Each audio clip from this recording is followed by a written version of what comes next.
Camping's supposed to be simple. Stars overhead, fire at your feet, and the quiet stretch of the woods. But when the sun dips and the forest starts whispering, that quiet doesn't always feel friendly. Out here, every snap of a branch, every shadow between the trees can mean something else.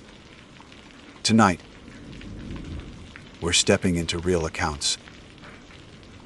Stories from people who swore they'd never look at the woods the same way again. These are true camping scary stories. My name is Gregory Adams, and before I tell you what happened to me on Indian Creek Trail, I want to be clear about something. I'm not the kind of person who goes chasing after ghost stories. I don't hang around cemeteries at midnight.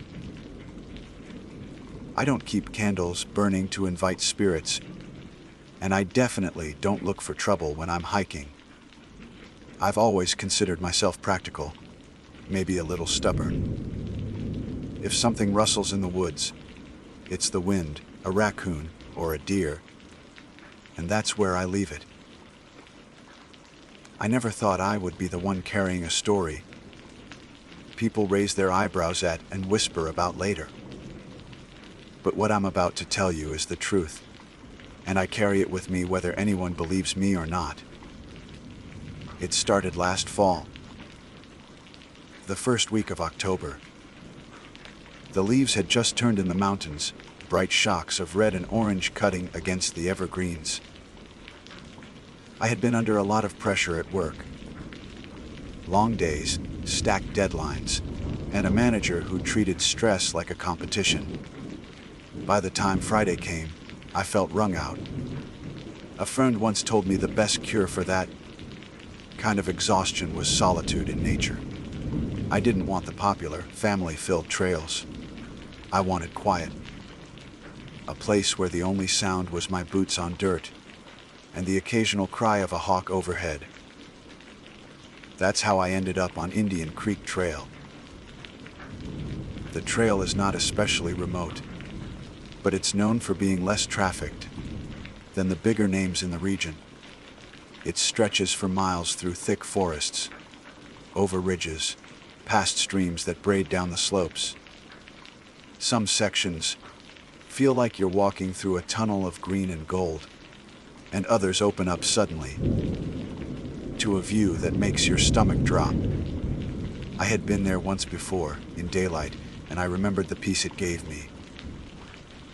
That day, I packed a small bag, drove out before noon, and started my hike with the idea of staying overnight. There was a small clearing about 6 miles in that made for a good campsite. I figured one night alone with the trees would be enough to reset me. The first hours were uneventful in the best way. I moved steadily, breathing the cool air, watching the sun filter through the canopy. The trail wound along the creek for a while, and the sound of water was constant, comforting.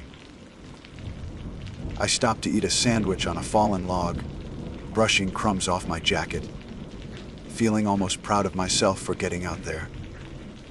Everything seemed perfect. That was before the whistling started.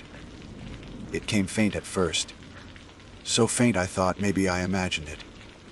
A few clear notes, carrying strangely well through the trees.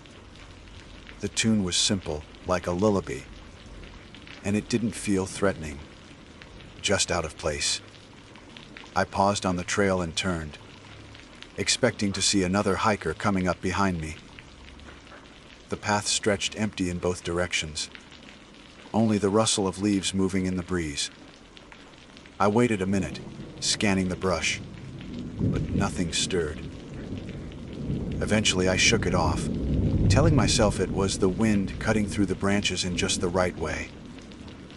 I kept moving. Half an hour later, I heard it again. The same tune, the same few notes, lilting up and down as though someone was walking at an easy pace behind me. My shoulders tightened. This time I spun fast, my eyes searching for movement. Nothing. The trail was a ribbon of dirt framed by towering pines and maples, but there was no one there. My skin prickled. It's one thing to meet another hiker, to exchange nods or a quick greeting. It's another to feel followed and never see who's doing it. I told myself the obvious thing. Maybe there really was someone. But they'd stepped off the trail, crouched in the trees, shy about being noticed. But then, why whistle? Why let me hear them at all if they didn't want to be seen? I tried to laugh at myself. I said out loud, "Greg, you're tired. You need this break more than you thought." My voice sounded thin against the vastness of the woods. By the time I reached the clearing where I planned to set up camp, I had convinced myself it was nothing. The sun was dipping lower, painting everything in honeyed light, and the place looked almost magical. The clearing sat on a small rise, with the creek murmuring below.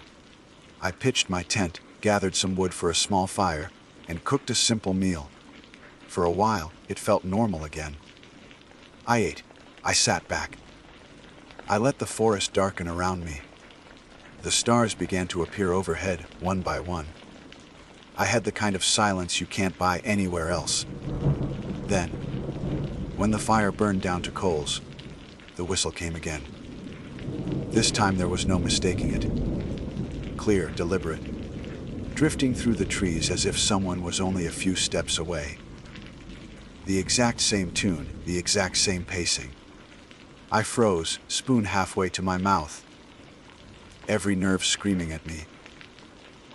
My head jerked toward the sound, and I saw nothing but the wall of trees beyond the glow of my firelight. The whistle stopped abruptly, like whoever, or whatever, it was realized I had noticed. I didn't move for a long moment. My breath felt too loud in my chest. Finally, I forced myself to call out low. "Is someone there?" My voice carried, bounced back with no answer. I tried again louder. "You're welcome to come closer if you want to share the fire." Silence. Not even an owl. Just the creek and my own heartbeat hammering in my ears.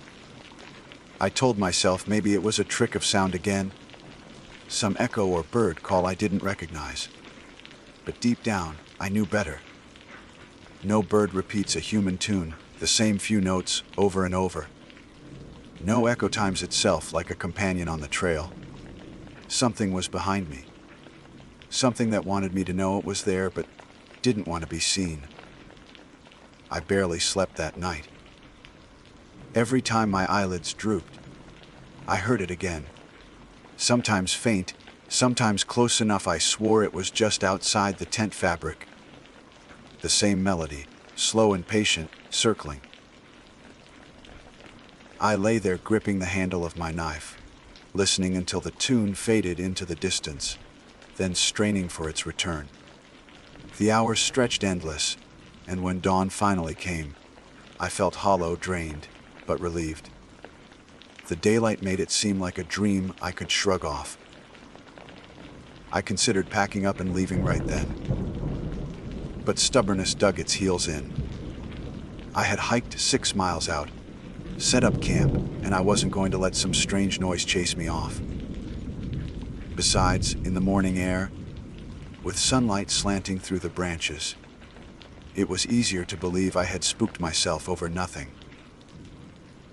I forced myself to eat breakfast, splash my face in the creek, and act normal. I told myself I would stay one more night, and if it happened again, I'd leave at first light. The day unfolded quietly. I hiked further down the trail with just a small pack, leaving my tent in place. The woods were calm, almost welcoming, and for hours I heard nothing out of the ordinary. I began to relax, to think maybe I'd exaggerated it in my mind. The whistle didn't return, and by the time I circled back to my camp in the late afternoon, I had almost convinced myself I'd be fine. I made another fire, cooked, and watched the sunset bleed across the treetops. The forest felt ordinary again, and I felt almost embarrassed at how rattled I'd been. But the moment the sky went black, the whistling returned. The first note cut through the night like a knife. I had just settled in by the fire, letting the heat soak into my bones, when it drifted from the trees. A low whistle, soft, carrying the same tune I had heard before. My body went rigid. Every muscle wanted to spring up, to grab my pack and run, but my legs stayed glued to the ground. The sound lingered, then repeated, as if someone were pacing slowly with the edge of the clearing, keeping themselves hidden, but never too far away. I forced myself to stand. My voice cracked when I shouted, "Who's out there?" The whistle stopped, and the silence that followed pressed against me like a weight. No reply, no movement, just the quiet hiss of the fire. I tried again, this time angrier. "Nuff! Show yourself." Still nothing. I stood there for what felt like an hour, waiting for something to step into the light. Nothing ever did. Finally, I sat back down, my knife clutched so tightly my fingers ached. My eyes darted toward the trees until they watered. The woods beyond the fire were a black wall, impenetrable. If someone stood there, I would never know. The whistling returned later, closer, circling the clearing. It would start on my left, drift behind me, then fade to my right. Every time I spun, I saw nothing. My fire burned down to embers, and I fed it more wood with shaking hands, desperate to keep the light alive. The sound toyed with me, tugged at my nerves, until I couldn't tell what direction it came from anymore. It seemed to seep out of the forest itself, as though the trees were breathing it. I didn't sleep that night either. I sat upright in my tent, blade in hand, listening until dawn painted the sky gray. When the first birds began their morning calls, the whistle finally stopped. By then, I was exhausted. I should have packed my gear and left. I told myself I would. But I lingered, stubborn or maybe just curious, trying to make sense of it. I kept thinking if it were a person, why never show themselves? Why not steal my gear, or confront me, or laugh and admit it was some sick joke? If it were an animal, why did the tune never change? The mystery gnawed at me, even as my fear begged me to leave. So instead of heading back to my car, I pushed deeper. I told myself if I hiked further, maybe I'd catch sight of whoever was behind it. I could confront them, prove to myself it was just some local messing with hikers. It was a stupid decision, one I regret every day. The trail stretched narrower as I moved on. The trees grew denser, their limbs interlocking overhead, so the light dimmed to a greenish gloom. The ground sloped upward, and my breath grew ragged with the climb. Hours passed without incident. The forest was quiet, almost too quiet. Every time I stopped to drink, I caught myself waiting, straining to hear those few notes again. It wasn't until early afternoon that the sound returned. I was crossing a small wooden footbridge over a creek when it came. A clear whistle from directly behind me. My heart lurched. I spun around fast, so fast my boot slipped on the damp wood. I caught myself on the rail, gasping, and stared back down the trail. Empty. Absolutely empty. The whistle came again, louder, sharper, from the trees on the opposite bank. My eyes scarred the undergrowth, the shadows between the trunks, searching for movement. A figure, a face, anything. There was nothing. Just water rushing beneath the bridge. "Stop it!" I shouted, voice raw. "I don't know what you want, but stop." For a moment, the forest held its breath. Then the whistle trilled once more, as calm and steady as ever, as if mocking me. That was the first time I felt something shift. Until then, I had thought of it as someone following me.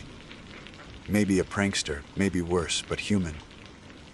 On that bridge, listening to the tune dance from bank to bank, I realized there might not be anyone at all. The idea terrified me in a way no flesh and blood stalker could.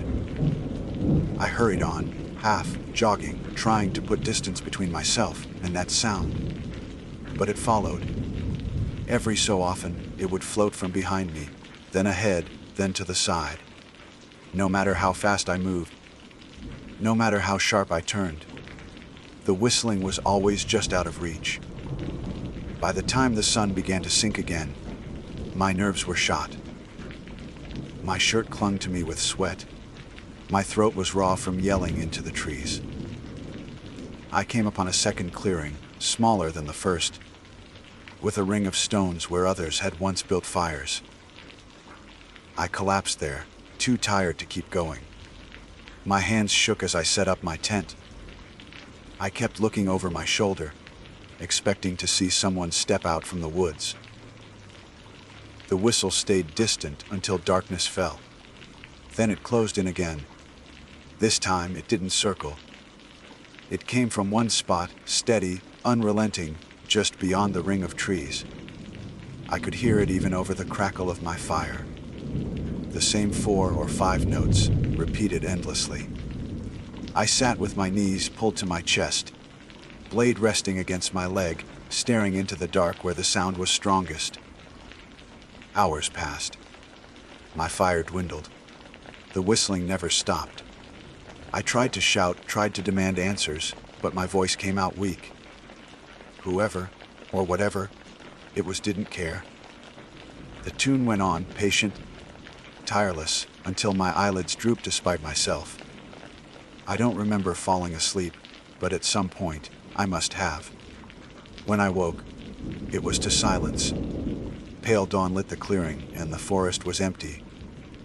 My fire had died to ash. My throat ached, and my eyes felt gritty. For a few seconds, I thought maybe I had dreamed it all. Then I saw the footprints. They circled the clearing, pressed deep into the earth. Bare feet, long strides. Dozens of prints weaving around my tent, looping near the fire pit. Close enough that whoever made them could have reached out and touched the nylon wall where I slept. My stomach twisted.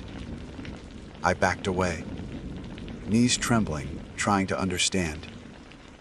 The dirt was still damp with morning dew, and the prints looked fresh. I didn't eat. I didn't drink. I tore down my tent with shaking hands and stuffed everything haphazardly into my pack. I didn't care about neatness anymore. I needed to leave. The trail back felt longer than it had on the way in. Every step, I expected to hear that whistle again, but the forest stayed eerily quiet. Not even birds sang. The silence was worse than the tune. It felt deliberate, like the woods were waiting. By midday, I reached the first clearing, the place I had spent my first night. My fire ring was still there, blackened with ash. For a moment, I thought I was safe, that the thin had stayed behind. Then, faintly, it started again. The whistle. From behind me, I froze. The pack dug into my shoulders as I turned slowly, terrified of what I might finally see. The trail stretched empty, sunlight dappling the dirt. The whistle rose again, clearer now, closer. I gripped my knife, throat dry, and whispered to myself, "Keep walking. Just keep walking." I did. Step by step, heart pounding, I forced myself forward. The whistling followed, always the same tune, always just behind me. By the time the sun dropped low, I knew I wouldn't make it back to the trailhead before dark. My legs ached, and my body begged me to stop.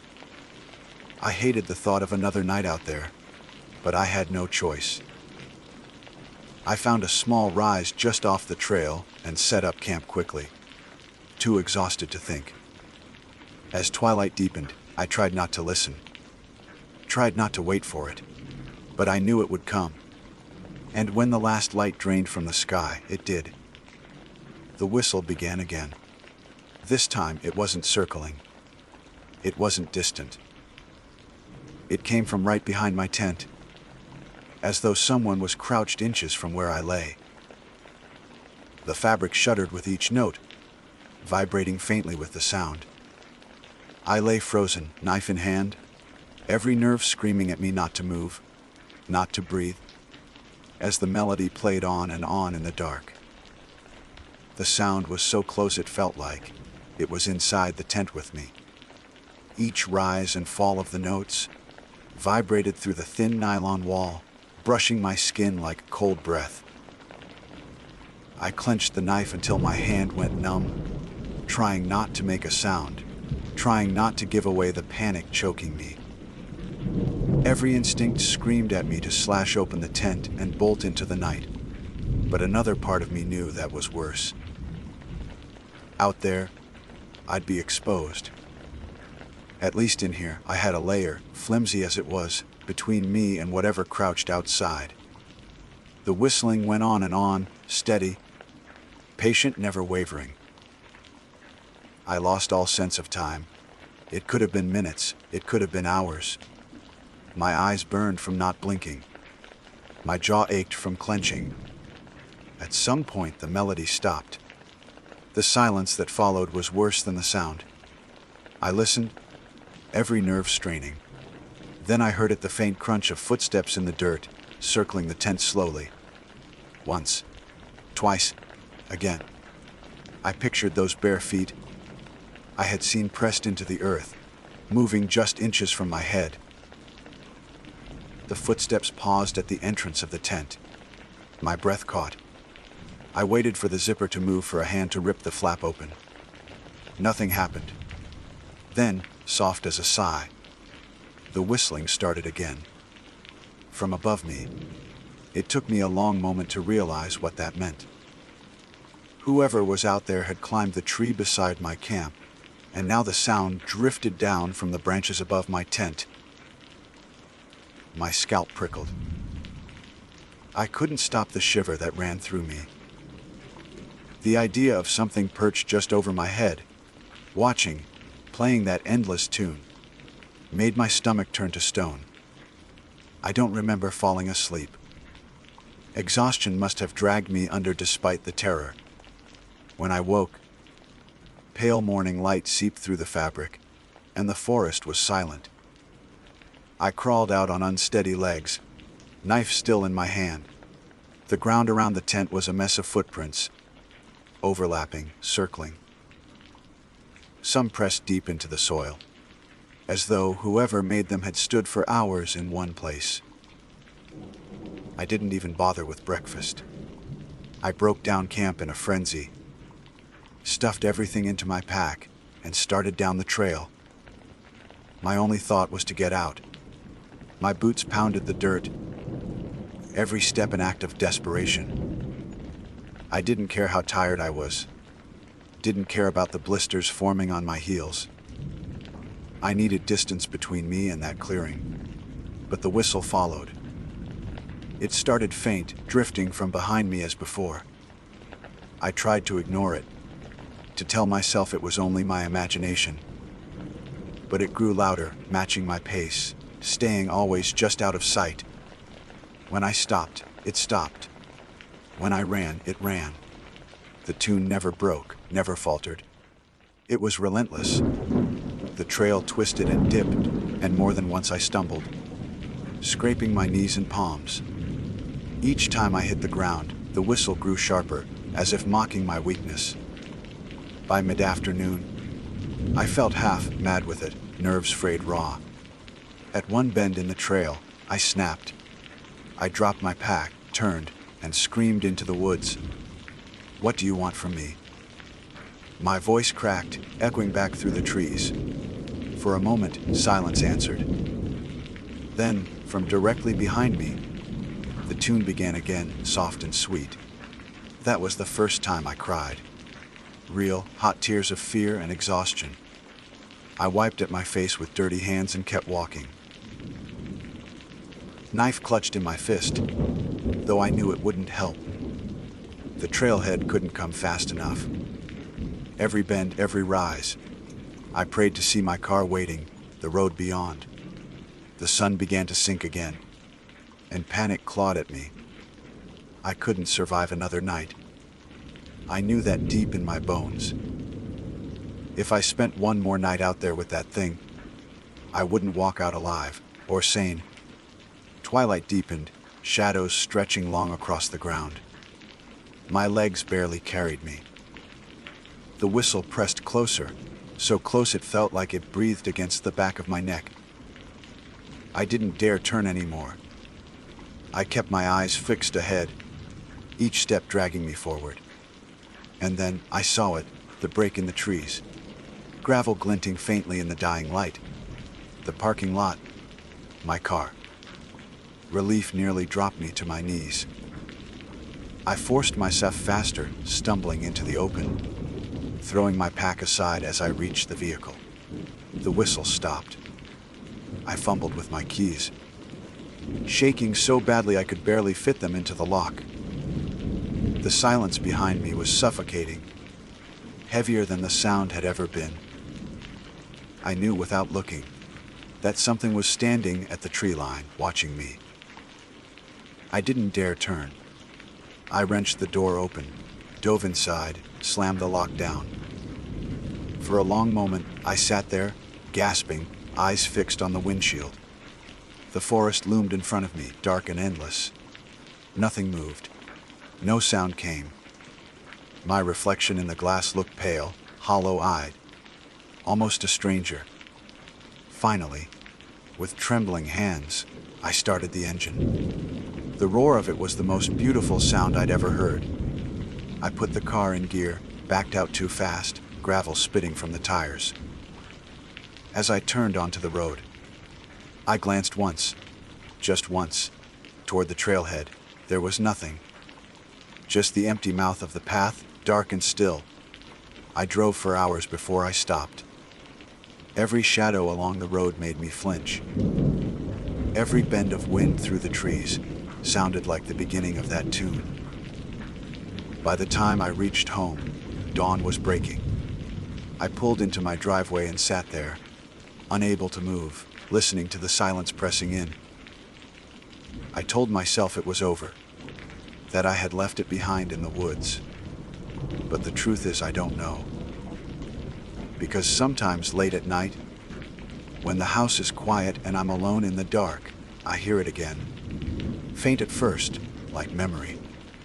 The same whistle, the same notes, curling out of the silence, as if someone is standing just beyond the window, waiting for me to notice.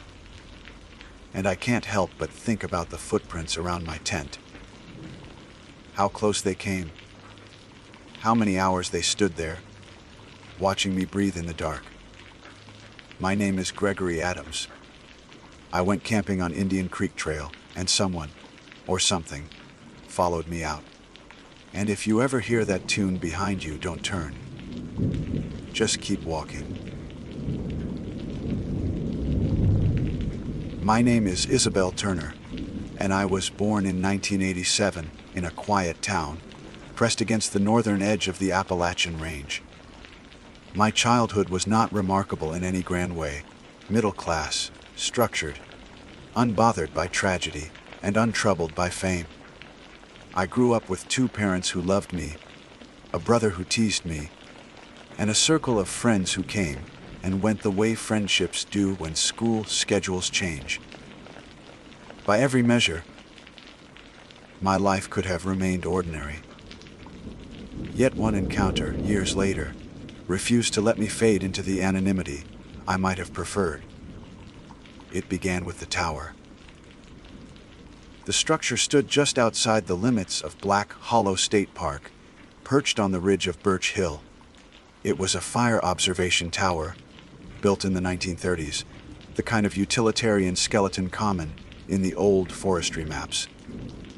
Its steel frame rusted where the paint had peeled, and the wooden steps up to the cab had long since been deemed unsafe.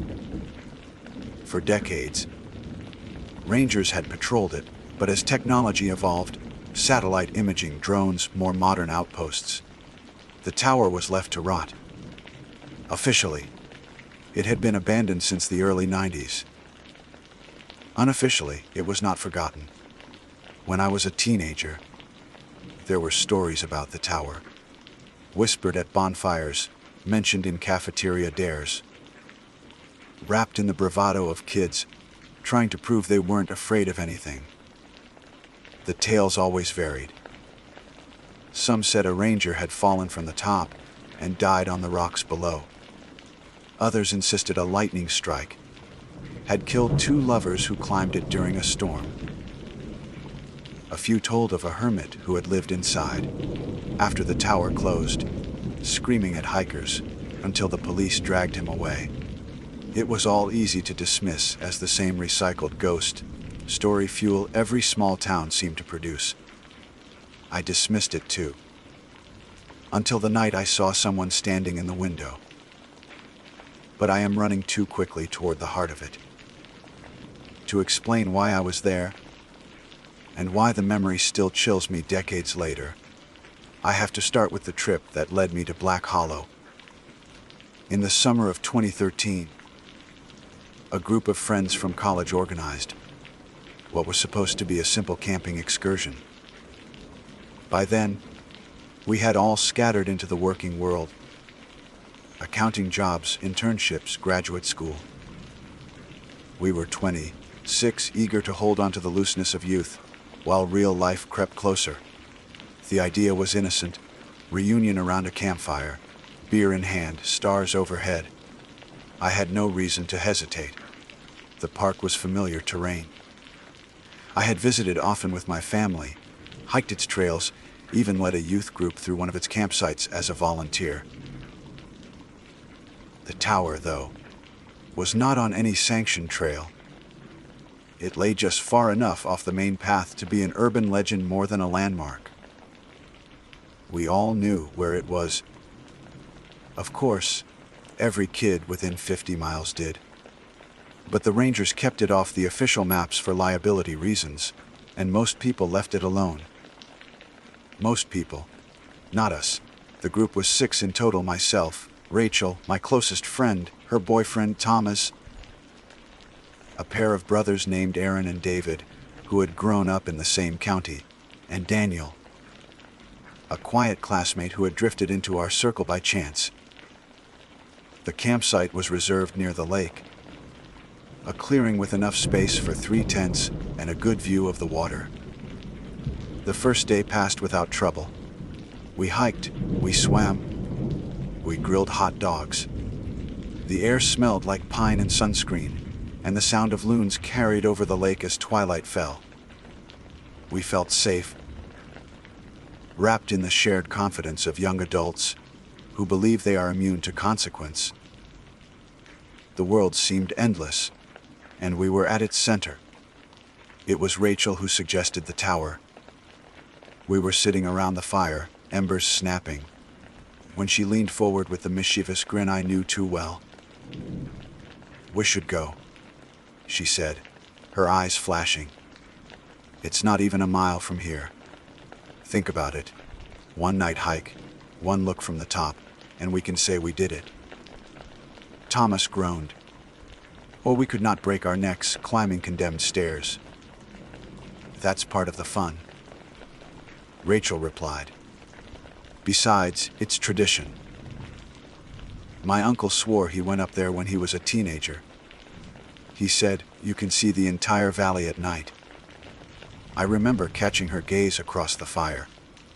She was daring me, the way she always did. I had been the more cautious one in our friendship, the one who thought twice while she thought never. Saying no would have been easy, but it would also have been predictable. And maybe deep down I wanted to prove I could keep up. So I agreed. Not all of us, though. Aaron and David decided to stay behind, claiming They were too comfortable with their beers and their folding chairs to bother. That left 4 of us: myself, Rachel, Thomas, and Daniel. The hike was quiet at first, our flashlights cutting narrow cones through the undergrowth. The night smelled damp, and the crunch of underfoot seemed louder than usual. I recall how the path sloped upward more steeply than I had expected, the ridge looming higher the further we climbed. At one point, an owl screeched overhead, and I felt Thomas stiffen beside me. When the tower finally appeared, it was sudden. One moment, just trees and darkness. The next, a jagged silhouette rising against the stars. Its legs of steel looked skeletal, black beams intersecting at harsh angles.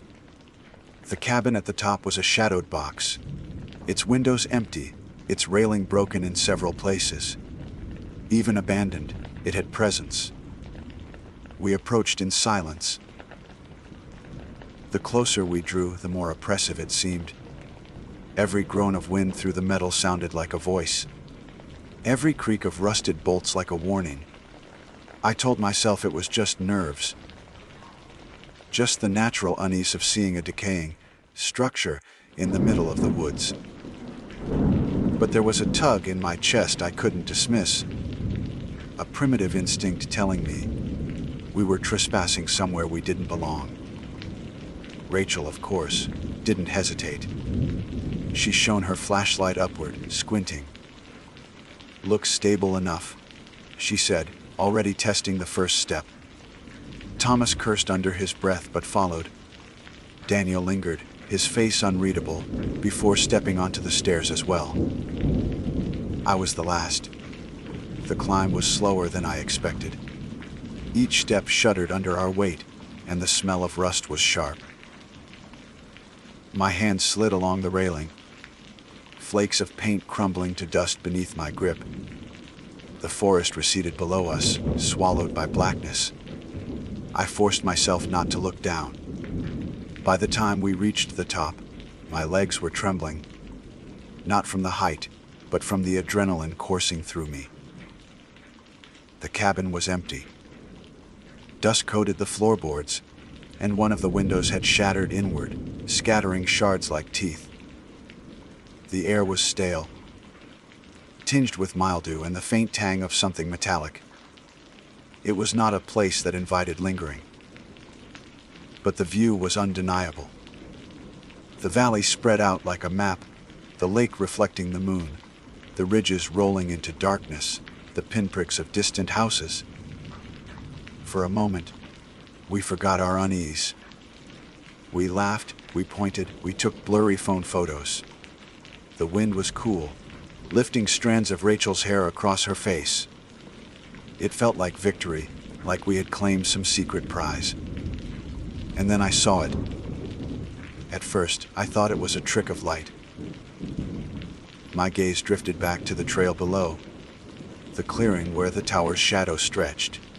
In the far window of the cabin, directly across from where I stood, I saw the shape of a person, still, upright, watching. The figure was faint, framed in darkness yet unmistakable. Shoulders, head, arms. A human outline where no one stood. My heart lurched so violently, I nearly dropped my flashlight. I turned, expecting to see one of my friends playing a cruel prank. But they were all with me. Rachel at the railing, Thomas scrolling through his phone, Daniel adjusting his pack. No one was behind. No one was across, and yet the figure remained. It did not move. It did not fade. It was as though the tower itself had grown a shadow separate from our own. My throat closed. I wanted to speak, to call their attention, but some instinct pinned me silent. Naming it aloud felt dangerous, like it would make it more real. Only when Rachel laughed, oblivious, did I manage to tear my eyes away. When I looked back again, the window was empty. The descent was a blur. My hands slipped on the railing. My legs shook and the air seemed thicker than before. I could not shake the certainty that we were not leaving alone, that something unseen was climbing down with us, silent, patient, unbothered by the rules of flesh and gravity. When my boots hit the dirt at the base, relief washed over me. I did not mention what I had seen. I told myself it was fatigue, imagination, a projection of the stories I had dismissed. To admit otherwise would have broken something fragile between us. But that was only the beginning. For days afterward, I tried to convince myself nothing had happened. The mind is good at defense. It buries what unsettles it. It explains away what doesn't make sense. I told myself the figure had been a trick of the moonlight, a reflection on the glass, a hallucination caused by fatigue. That was safer than believing the alternative, that I had truly seen someone inside the abandoned tower, watching us from the window. We left Black Hollow the next morning, all of us bleary, eyed from too much whiskey and too little sleep. Rachel was loud as always. Thomas carried the gear, Daniel said little, and the brothers teased us for being reckless. Nothing outwardly wrong, and yet I felt a hollowness gnawing inside me, the way silence hums after a gunshot. It followed me home. At night, I dreamt of the tower. Always the same, the endless climb.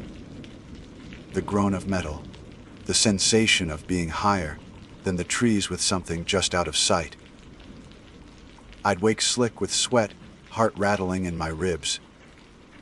Then, for several nights in a row, I woke certain someone was standing outside my window. I never found anyone there, but the certainty remained. I didn't speak of it, not to Rachel, not to anyone. To name it would have been to drag it into daylight, and daylight was the only place I felt remotely safe. I worked my job, went to the grocery store, met with friends for coffee, all while carrying the quiet knowledge that something had shifted inside me on that ridge. 2 months passed before the second incident. It was early September when I returned to Black Hollow, this time alone. I told myself it was a hike, an afternoon of exercise before the weather turned. But deep down I knew I was circling back toward what I had tried to ignore. Some part of me wanted to prove I had imagined it all. Some part of me wanted to stand at the base of the tower in broad daylight and laugh at my own foolishness. The trail was familiar, but stripped of its mystery in the sun. The forest was gold with late summer light, and squirrels darted across the path. Birds called overhead. It felt safe, ordinary. But as the ridge rose, the sense of unease returned, subtle at first, then sharper. The tower was unchanged. Rusted steel. Weather-beaten cabin. Windows dark and vacant. But when I stood beneath it, staring up through the grid of beams, the memory of that figure struck me with such force that my knees weakened. I did not climb. I stayed only long enough to circle the clearing once, my skin prickling as if unseen eyes tracked me. Then I turned and walked quickly back down the trail, refusing to look behind me. That should have been enough. But fear is not rational. It does not dissolve with distance. If anything, leaving the tower seemed to make it follow me more closely. I began hearing noises at night. Not the ordinary creaks of an old apartment, but specific sounds, footsteps across the faint but deliberate. The hiss of something brushing against my door. Once, I swore I heard the metallic groan of a ladder rung beneath weight, though there was no ladder in my home. I told myself it was my imagination. I told myself I was unraveling from stress. But one night I woke to the smell of rust and smoke, as if the tower had been transplanted into my bedroom. My breath caught, and when I sat up, I saw the faint outline of a figure in the corner. still, upright, silent. By the time I switched on the lamp, it was gone. I stopped sleeping. Rachel noticed first. Over dinner one weekend, she studied my face and frowned. "You look awful," she said bluntly. "Are you sick?" I shook my head, tried to smile. "Just work." But Rachel was not easily fooled. "It's the tower, isn't it?" Her words landed like a stone. My fork froze halfway to my mouth. "What do you mean?" She leaned closer. "You've been different since that night." I thought maybe I was imagining it, but Thomas noticed too. "You've been jumpy. Distant. What happened up there?" I wanted to tell her. God, I wanted to pour it all out. The figure, the dreams, the footsteps, the smell of rust. But fear clenched my throat. Saying it aloud might invite it in, give it power. So I lied. Nothing happened. "I'm just tired." Her eyes narrowed, but she let it go. The truth is, I wasn't the only one. It was late October when Thomas called me out of the blue. His voice was low, uneasy. "You ever think about that tower?" he asked. I gripped the phone tighter. "Why?" "Because Rachel says she's been hearing things. At night. She says she sees someone standing at the end of the hallway. But when she turns on the light, nobody's there." My stomach dropped. "Thomas." She won't admit it freaks her out, but it does. And I'll be honest, I've heard stuff too. Scraping sounds, like metal against metal. I thought maybe I was just drunk that night, but... He stopped, exhaled sharply. "I don't know. I just had to ask if you've noticed anything." I should have lied. I should have told him no. But instead, my voice cracked as I whispered. "Yes." Silence stretched between us. When he spoke again, his voice trembled. "Then what the hell did we bring back with us?" We never found an answer. The weeks that followed were worse. My apartment no longer felt like mine. Shadows clung to corners even when the lamps burned bright. I began seeing movement in reflective surfaces. A blur in the bathroom mirror, a silhouette flickering in the darkened screen of my laptop. Once, in the frozen food aisle of the grocery store, I caught the reflection of someone standing behind me in the glass door, tall and rigid. When I turned, the aisle was empty. I stopped going out at night. I stopped answering calls. Isolation seemed safer, though it only made the silence louder. Then came the fire. It was mid-November when I woke to the smell of smoke. For one blinding moment, I thought my apartment was burning. But when I opened my eyes, the smoke alarm was silent, the air clear. Only the smell lingered, acrid and metallic. I sat up, heart hammering, and saw the glow. In the corner of my bedroom, faint but distinct, was the shimmer of orange light, as though a fire burned just out of sight. And within that glow, the same figure I had first seen in the tower window. Motionless, featureless, yet heavy with presence. This time it moved. Slowly it raised one arm. The motion was stiff, unnatural, like joints that had forgotten how to bend. The hand extended toward me, and though the air was cold, heat pulsed against my skin. I screamed. The sound broke whatever spell held the room. The glow blinked out. The figure vanished. I was left clutching my sheets, sobbing. The smell of smoke still thick in my nostrils. That was the night I knew running from it would never work. I called Rachel the next morning.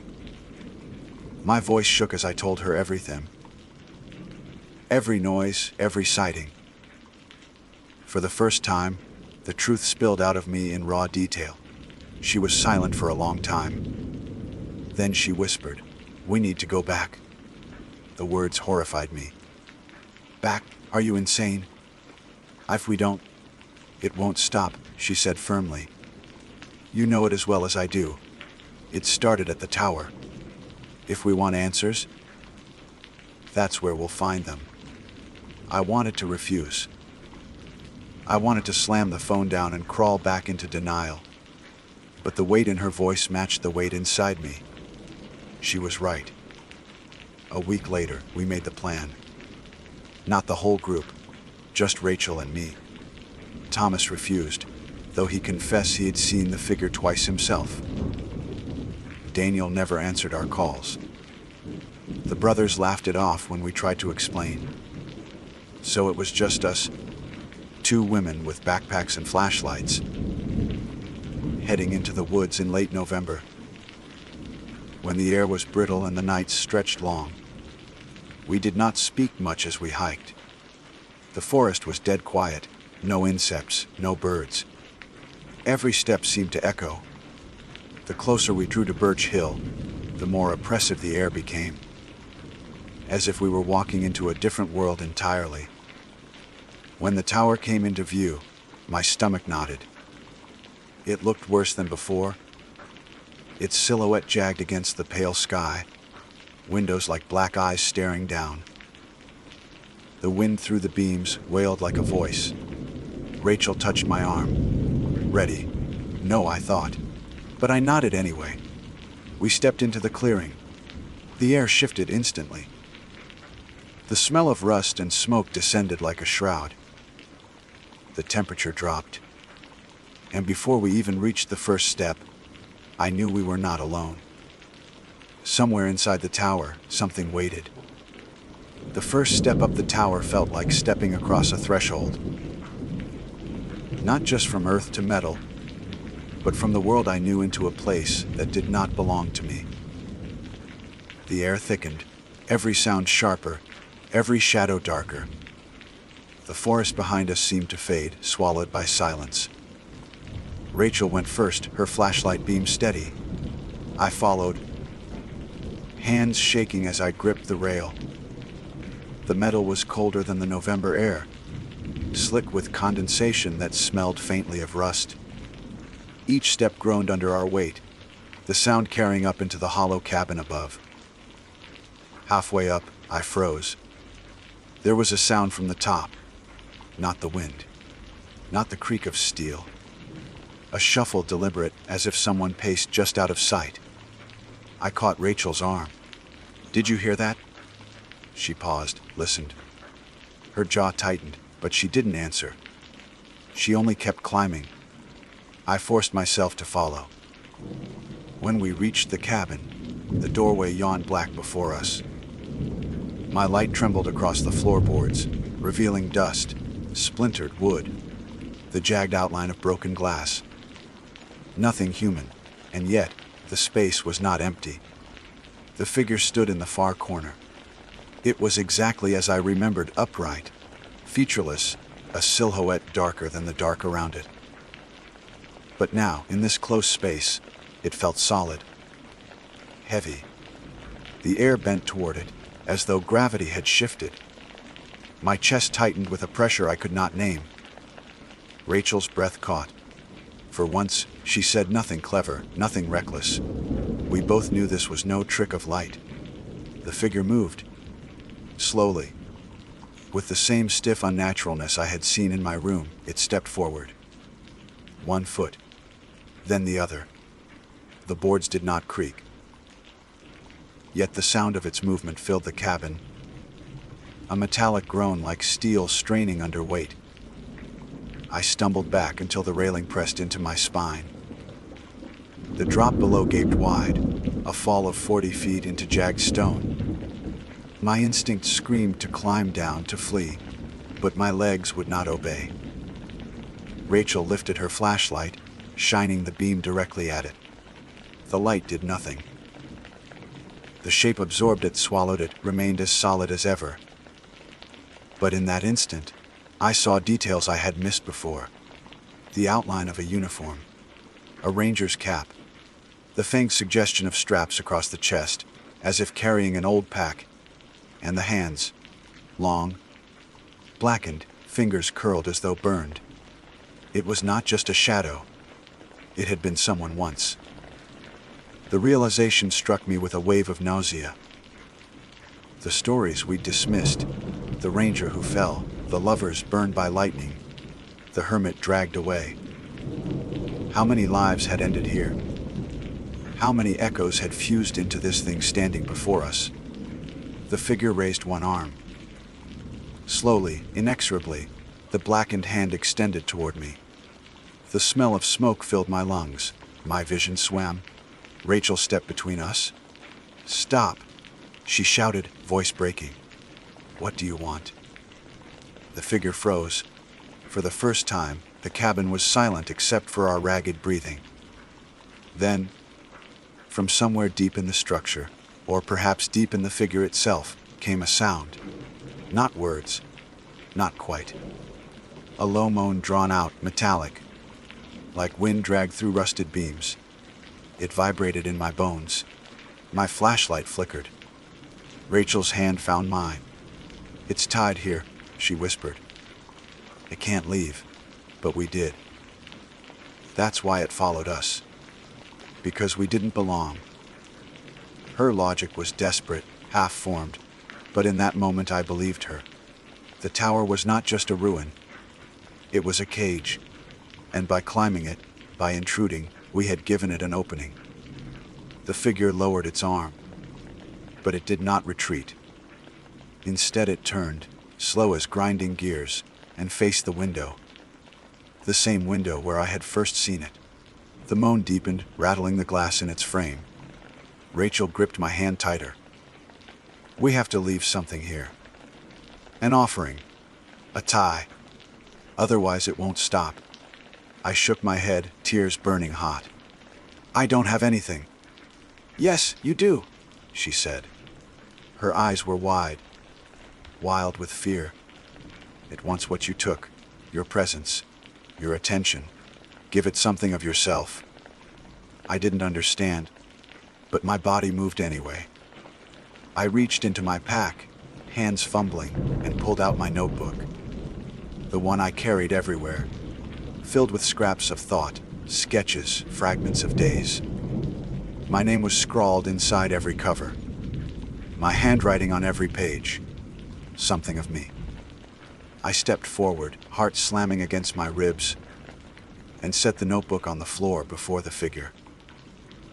My legs trembled so violently I nearly fell. The figure did not move.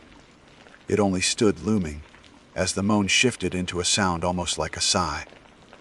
The notebook ignited. No flame touched it. No spark. It simply glowed, edges curling, pages blackening in silent fire. The smell of smoke thickened until my eyes watered. Within seconds, the book was gone, nothing left but a smear of ash. The figure turned back toward us. For the first time, I saw its face, or the absence of one. Where features should have been was only black void, but within that void, faint orange light pulsed, as though embers glowed deep inside. Then, without warning, it stepped backward. One step, then another, until it melted into the wall itself, dissolving into the wood and steel, like it had never been there at all. The cabin fell silent. Rachel and I stood frozen, neither daring to breathe. My body shook with adrenaline, with grief for something I could not name. The smell of smoke lingered, then thinned, leaving only cold air. Finally, Rachel whispered, "We need to go." The descent was agony. Every rung felt fragile, every gust of wind a shove. My hands bled from gripping the railing too tightly. When my boots hit dirt, I collapsed, knees giving out. Rachel knelt beside me, eyes glassy but alive. The forest was still, no wind, no voices, no presence. For the first time in months, the air felt clean in my lungs. We left the tower behind us. Neither of us spoke until the trail met the road, where the world seemed to resume its natural rhythm. Cars in the distance, the faint hum of civilization. I never went back. In the years since, I have tried to make sense of what happened. Was the figure a spirit? A collection of tragedies burned into steel? A hallucination shared by two terrified women? I cannot answer. All I know is that it has not followed me since. Sometimes, though, when the nights are very still, I smell smoke. I tell myself it's nothing, that the tower keeps what belongs to it, and that I left enough of myself behind to satisfy it. But a part of me wonders if one day, when I am weakest, when the light flickers and the air turns cold, I will look up and see that figure again. Watching. Waiting. My name is Marcus Doyle, and I have never been the sort of man to believe in stories, whispered to frighten children, or tales meant to keep grown men awake at night. I was raised to think that every sound in the dark could be explained. Every shadow belonged to something ordinary, and fear was simply the mind inventing threats where none existed. At least, that was how I lived most of my 32 years, until the night I woke in my tent to the impression of a child's hand, pressed wet and deliberate against the thin nylon wall that separated me from the trees. I should begin by telling you why I was alone out there. Camping was not something I often did, though I enjoyed the idea of it. I liked the solitude, the quiet hours away from traffic, phone calls, and deadlines. I worked as an insurance adjuster, which is exactly as joyless as it sounds. The trip was meant to clear my head. I drove out to a stretch of forest, about 2 hours north of where I lived. Not quite popular enough to be crowded, but not remote enough to feel unsafe. The place had been recommended by a colleague who promised I would find it peaceful. He never mentioned anything unusual about it, and when I searched online, all I found were casual hiking blogs and photographs of pines swaying above creeks and mossy rocks. Nothing sinister. I parked near the small gravel lot, hoisted my pack, and followed a marked trail for half an hour until I found a clearing that looked just right. The forest around me was dense but not oppressive.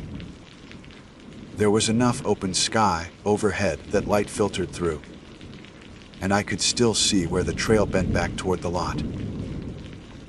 I set up my tent on even ground, unrolled my sleeping bag, and stacked my small cooler against a tree. The air was cool, the smell of pine sharp and fresh, and the faint rush of water told me a creek wasn't far away. By the time I had eaten, the sky was beginning to soften into evening. The first night passed without event. I listened to the hum of crickets and the occasional snap of branches. Small things moved in the underbrush, animals foraging no doubt, and I told myself not to tense at every crackle. Around midnight, I drifted into sleep, comforted by the steady rhythm of the night sounds. It was the second night when things began to turn. I had spent the day hiking deeper into the woods, careful to keep track of the trail markers, and returned sore but content. I cooked on a small camping stove, read a few pages from a battered paperback, and zipped myself into the tent just after dusk. The air felt heavier that evening, colder in a way that didn't match the forecast. I noticed the forest seemed quieter than the night before. The crickets were sparse, the rustle of unseen animals absent. At the time, I thought little of it. I lay down and closed my eyes, lulled by the whisper of wind through the branches. At some point in the night, I woke with the strange awareness that something was close.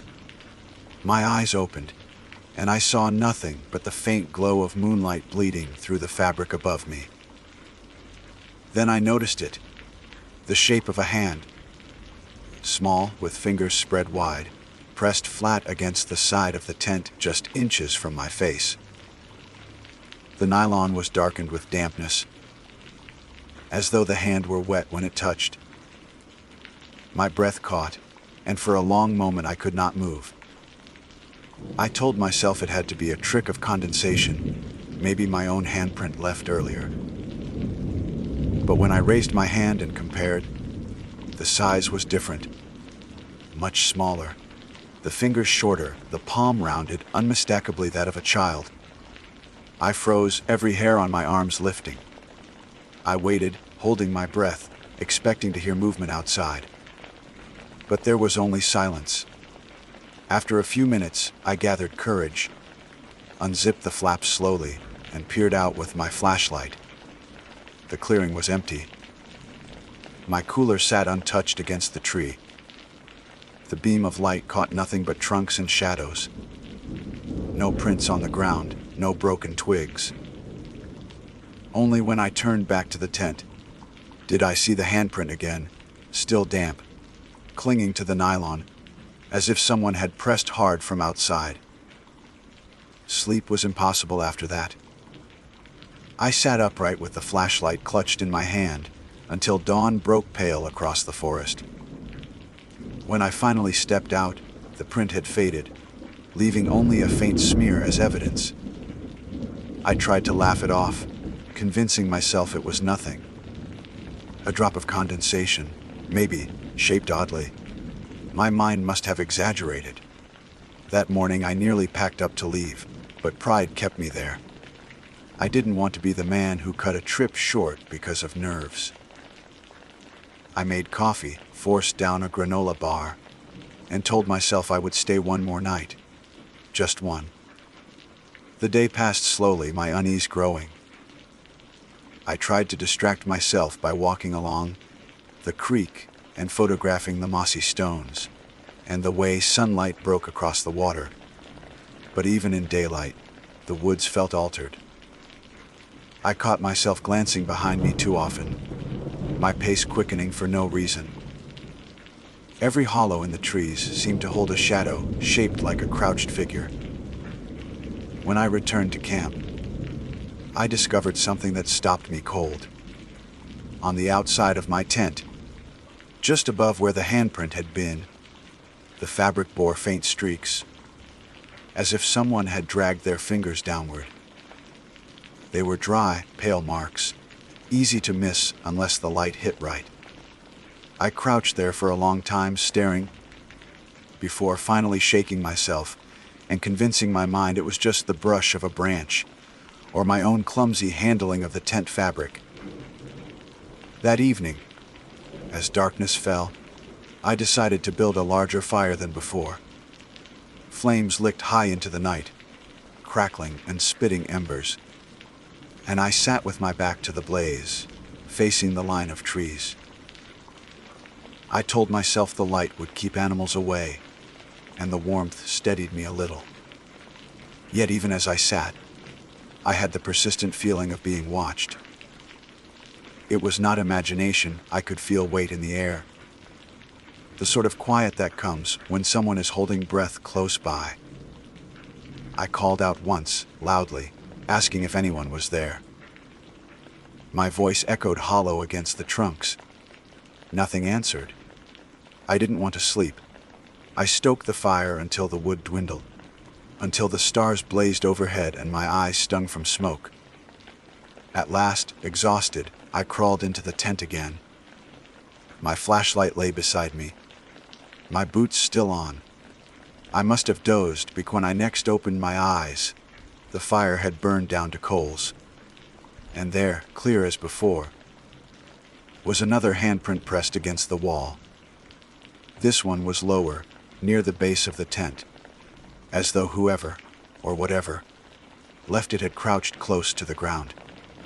The shape was the same in small, childlike, but the print was smeared, as if the hand had dragged sideways across the nylon. I whispered aloud without meaning to, "Who's there?" My voice cracked in the stillness. No reply came, but I swear I heard faint movement, just beyond the fabric, a shuffle of leaves, the gentlest brush of breath. My chest tightened. This time I didn't dare unzip the flap. I remained perfectly still, eyes locked on that handprint, until fatigue and fear tangled into a strange haze. I must have drifted in and out of shallow sleep, because the next clear memory I have is of waking to the pale gray of dawn. When I looked again, the print was gone, and only a faint damp mark remained. I wanted to leave. Every instinct screamed at me to pack my things and walk back to the car without looking behind. Yet something in me resisted. Curiosity, maybe, or the stubbornness that had kept me here in the first place. I told myself one more night, and I would get to the bottom of it. Maybe there was a rational explanation. A trickster, some kid from a nearby town, sneaking around campsites for a laugh. The thought made me angry enough to stay. Still, as I made coffee and watched the forest brighten, I could not shake the thought of those small fingers pressing against the tent wall, wet and deliberate, like a child asking to be let inside. I spent most of that morning convincing myself that leaving was the coward's choice, though the truth was simpler. I was too unsettled to think straight.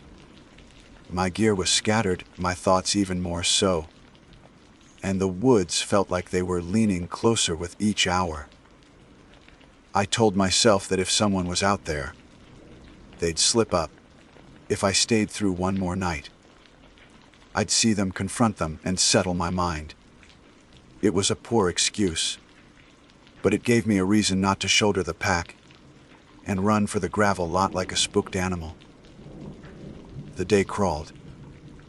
I couldn't relax in camp. Every time I sat still, my ears strained for footsteps. The forest was quiet again, stripped of the easy rhythm I'd heard on the first night. I hiked a short loop trail, trying to put distance between myself and the tent, but even out there the silence followed. Birds called rarely, and when they did, their cries seemed sharp, urgent, quickly swallowed by the trees. I found myself looking for tracks on the path, half expecting to see small barefoot prints between the boot marks, though the dirt was clean except for deer hooves and the churn of rain from days before. When I returned to camp, my tent stood waiting, an innocent dome of fabric and zippers. But as I approached, my stomach lurched. Just above the entrance flap, faint but visible, was another handprint. It was dry this time, no darker stain, just an outline as if left by dust or oil pressed from a palm. The fingers were distinct, curled slightly as if they had gripped rather than rested. I crouched and stared until my vision blurred, fighting the urge to tear the whole tent down and run. Instead, I brushed at the mark with my sleeve. The smear vanished, but the feeling clung, heavy in my chest. I forced myself to act normal, cooked a small meal, cleaned my pan in the creek, walked slow laps around the clearing, pretending to study rocks or bark, but in truth checking the trees, trying to spot anyone hiding between them. I never saw movement, yet I couldn't shake the sense that eyes followed me from one trunk to another. By the time the sun slid low, I had already gathered enough wood to keep a fire blazing all night. I built it large, stacking logs until the flames leapt high, and sat close enough that the heat reddened my face. Smoke curled into the dark, sharp and acrid, and I found comfort in the crackle. I told myself that nothing could approach me, unseen with the fire roaring this way. But the forest does not honor comfort for long. Sometime after midnight, as the fire sank into glowing embers, I heard it, the faintest sound of laughter. High, brittle, like a child stifling a giggle. I spun, flashlight beams slicing through trunks, but saw nothing. The sound died as quickly as it had come, replaced once more by silence. I tried to tell myself it was the hiss of cooling wood, the crack of sap inside a log. Yet the shape of that sound lived in my ear, and I knew it had not been wood. It had been breath, lips, voice. I stayed outside long after, eyes raw from staring at the dark, until exhaustion cornered me. At last, against all sense, I crawled into the tent. I told myself I would keep the flashlight in my hand, and that would be enough. Sleep didn't come gently. It dragged me in fits and starts, the mind unwilling but the body worn. At some unknown hour, I woke again. Not with a start, not from a dream. I woke because the tent wall bowed inward against my cheek. Someone, outside, pressing a hand flat against the fabric right where my face lay. I jerked back, heart hammering. The shape was clear in the faint moonlight. The same small hand, fingers splayed, dampness bleeding through. It stayed there as I scrambled upright, frozen between fight and flight. For a second I thought I saw the fingers move. Just a twitch, like tapping against the nylon. Then the pressure lifted. I waited for sound. A rustle, a footstep, retreat into brush. Nothing. Only the whisper of wind. My breath rattled in my chest. In a panic, I unzipped the flap and shoved the light outside. The clearing was empty, the trees skeletal in the glow. My fire had died to cold ash. The air was wet with dew, the grass slick. I swept the beam in frantic arcs, searching for the small figure I half expected to see crouched at the tree line. But there was only emptiness. I left the tent open, sat with my back against my pack, and stayed that way until dawn diluted the shadows. My nerves were frayed, my thoughts scattered. By morning, I was done. Pride no longer mattered. Whatever curiosity had held me was drowned beneath fear. I would pack and leave, walk back to the car, and put the whole strange ordeal behind me. But the forest did not let go easily. As I folded the tent, I noticed something on the ground. The dirt near the flap was disturbed, faint impressions pressed into the soft earth. They were shallow, scattered, half lost to blades of grass. But one was clear enough, the mark of a small bare foot, toes splayed, heel rounded. No tread of a shoe, no sign of an animal. Just the unmistakable shape of a child's foot. I dropped the tent poles, knees going weak. The footprint pointed toward the trees, as if someone had stood just outside the entrance while I slept. I told myself to ignore it, to gather my things and keep moving, but I couldn't tear my eyes away. The print looked so fresh, as if pressed minutes ago, the edges still sharp. I left the tent half collapsed, shoved what I could into my pack, and started down the trail at a near run. Each step carried the weight of eyes on my back. I didn't look behind. I didn't want to know if someone followed. The forest seemed endless, each curve of the trail stretching farther than I remembered. My breath rasped loud, drowning the quiet, but I still thought I heard it once. The faint sound of giggling carried too close. By the time I reached the gravel lot, the relief was sharp enough to sting.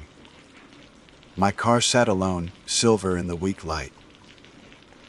I threw the pack into the back seat and drove without pausing, hands trembling on the wheel, eyes darting to the rearview mirror every few seconds.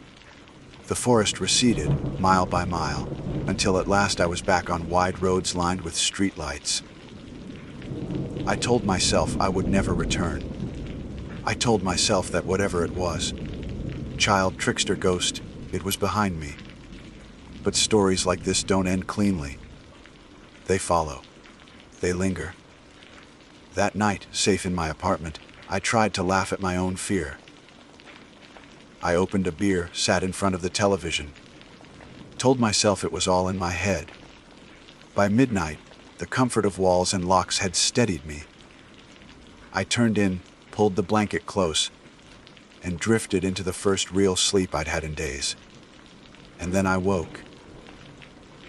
It was dark, the glow of the city faint through the blinds. My room was still, quiet. But on the wall above my bed, pale in the streetlight, was the shape of a handprint. Small, fingers spread, damp against the paint, as if pressed by someone standing right beside me.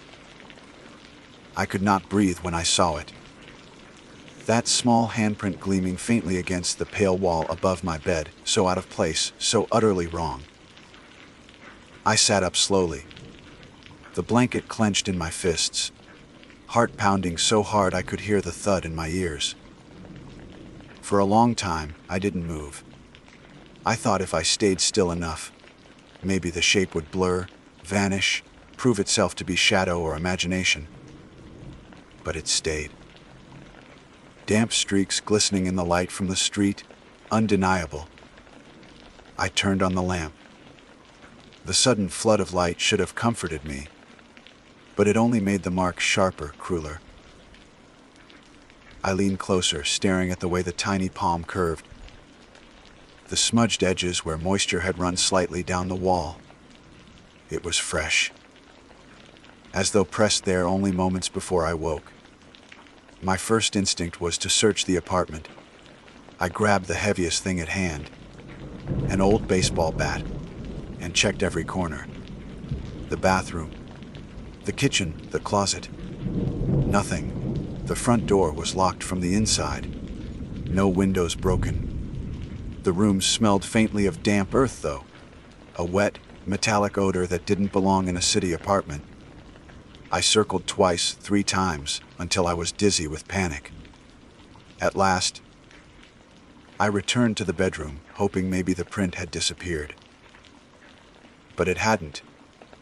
I scrubbed it with a towel until my arm ached. The moisture smeared, spread, faded at last to nothing. My wall was clean again. I told myself it was finished. Yet when I lay back down, sleep refused me. I kept staring at that spot, half expecting the shape to reappear as soon as I blinked. Days passed like that. I tried to drown the memory in routine. Work errands, conversations forced into normal tones. But I was not myself. I jumped at small noises, kept the lights on longer than necessary, and every evening as I turned the key in my lock, I braced for the sight of another mark waiting on the wall. And eventually, one was. A week after I returned from the woods, I came home late from work. The sun had already gone, and the apartment was dim, air heavy with silence. I dropped my keys, flicked on the light, and froze. On the hallway wall, low to the floor, was a line of prints. Not one, several. Small, wet impressions marching across the paint, each spaced as though tiny hands had crawled sideways toward the bedroom. I stood rooted in the doorway, stomach turning, skin slick with sweat. My first thought was to flee, to grab the keys again and never return. But where would I go? Fear pinned me there, staring at those handprints. One by one I wiped them away, heart hammering, and when at last the wall was blank, I sat on the couch, head in my hands, shaking. Something had followed me home. I knew it then with a clarity that sickened me. It wasn't a child from some nearby town playing tricks. It wasn't condensation or imagination. It had crossed miles of forest and pavement, slipped past doors and locks, and found me. And now it lived in the corners of my apartment waiting. I stopped sleeping properly. Nights stretched long, broken by sounds too faint to be real. The shuffle of bare feet across tile, a high whisper slipping between walls. Sometimes I swore I heard laughter muffled, like a child pressing their mouth to the other side of a door. The first time, I sat awake until dawn. The second, I wept quietly into my pillow, unable to believe this was my life now. One night, weeks later, I woke to the weight of something pressing on the mattress beside me. Not heavy, but definite, like a small body lowering itself carefully onto the bed. I couldn't move. My eyes locked on the ceiling, throat clenched shut. The pressure shifted, and I felt the faintest rough fingers against my arm. Cold, damp, deliberate. I shot upright, gasping, swinging the lamp cord for light. The bed was empty. The room was still. But the blanket bore a dark stain. Small hand-shaped marks pressed into the fabric, wet and vanishing even as I watched. That broke me. I couldn't stay there any longer. The next morning, I packed 2 bags and left the apartment without telling anyone. I rented a short-term room across town, paid in cash, told myself anonymity would protect me. But fear does not respect addresses. On the second night in that rented room, the window fogged over from the heater, and there, drawn into the condensation, was the outline of a hand. Small, fingers splayed, waiting for me to see. I didn't last the week. I moved again, further still, into a friend's spare room. He asked nothing, only joked about me showing up unannounced with luggage and a pale face. I tried to pretend it was temporary, that I was only between places. But inside I was unraveling. It has been months now, and the prints have followed me everywhere. On mirrors after showers. On the refrigerator door one morning when I went to make coffee. Once, horrifyingly, on the inside of my car windshield as I drove to work, appearing fresh with each breath against the glass. The laughter has grown bolder too. Sometimes I hear it while awake, soft and playful in the quiet of the night. Other times it rides my dreams, drawing me back to that forest, that tent, the smell of pine and damp earth pressing close. I've searched for answers. Late nights spent combing forums, reading old accounts of hauntings, folklore from the region where I camped. I found scattered mentions of lost children, of tragedies in the woods, of spirits said to cling to those who cross their ground. None gave me peace.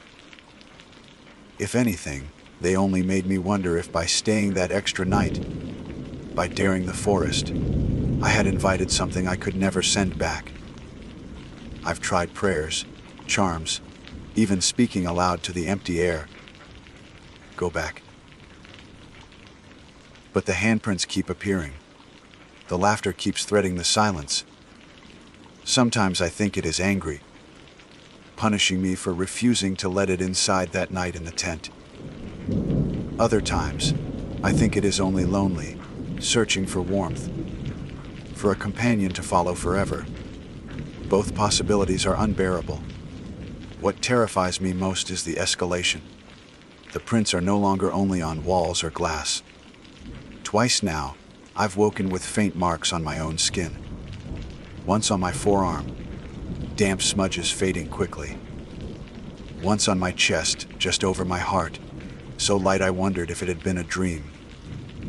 But when I touched the spot, the fabric of my shirt clung wet against my skin. I don't know how much longer I can keep this secret. Friends notice the circles under my eyes, the way I startle at small things. They ask if I'm sick, if I'm drinking too much, if I need help. I laugh it off, but the truth presses heavier each day. How can I tell them that I am haunted not by guilt or memory, but by small wet hands that follow me across every threshold? Some nights, in my darkest thoughts, I wonder if the only way to end it is to return. To go back to that clearing, pitch the tent again, wait for the handprint to press against the nylon, and this time, unzip the flap. Let whatever waits outside crawl inside and finish what it began. The idea terrifies me, but it also tempts. At least then the waiting would end. I haven't done it yet. I sit here instead, writing this, hoping that by putting the words down I might weaken its hold. But even now, as I type, I feel it near. The faint sound of giggling at the edge of hearing. The smell of damp earth in a room that should only hold the scent of coffee and paper. And when I look up from the page, I see it again. On the wall beside me. A handprint. Wet. Pressed firm, as though insisting I acknowledge it. I don't know if this will ever reach anyone, or if I will even be here tomorrow to continue. But if you find yourself camping in those woods, if you wake to a handprint on your tent, don't make my mistake. Don't stay, don't wait, don't wonder. Leave at once, because once it finds you, once it lays its damp little hand against your world, it will never let go. My name is Naomi Scott, and I have never believed myself to be a person prone to wild imaginings. I was raised on reason, on order, on the quiet safety of the ordinary. I worked hard, lived quietly, and seldom strayed far from what I knew. I was not the kind of woman who chased mysteries, nor the kind who flirted with danger for the thrill of it. Yet when I look back now, I realize how thin the line is between an ordinary life and something unspeakable. I crossed that line one summer evening, at the bend of a river deep in the wilderness, where I first heard the singing. I had gone camping with two friends from college, Lydia and Marcus. We were three people who had grown restless in our city routines and wanted to escape into nature for a week. We chose a stretch of forestland, known more for its serenity than its tourist traffic, a place with little signage, no ranger station nearby, and no real paths, except the ones animals had worn into the earth. It was not reckless to go there. At least we told ourselves it wasn't. But it was remote enough that if something went wrong, help would not come quickly. The first days passed with ease. We hiked in with our gear, set up camp near the river, and fell into the pleasant rhythm of cooking over a fire, listening to crickets, and sleeping under the rising moon. The river itself curved like a silver ribbon through the trees, broad and slow, moving, and we pitched our tent close enough to hear its water rolling in the dark. During the day, Lydia liked to sketch the trees. Marcus fished with a patience that surprised me, and I took long walks along the riverbank, enjoying the solitude. It was on the third night that I first heard the voice. I had been unable to sleep. The air was heavy and damp, and the walls of the tent clung to me when I turned. Lydia snored softly beside me, and Marcus shifted in his sleeping bag, murmuring something incoherent in his dreams. I thought about slipping outside just to breathe fresher air, but the thought of mosquitoes kept me in place. Then I heard it, clear as the water itself, drifting through the trees. A woman's voice. She was singing. At first, I thought Lydia had woken and was humming to herself, but Lydia's breath still rose and fell beside me. I held still, listening.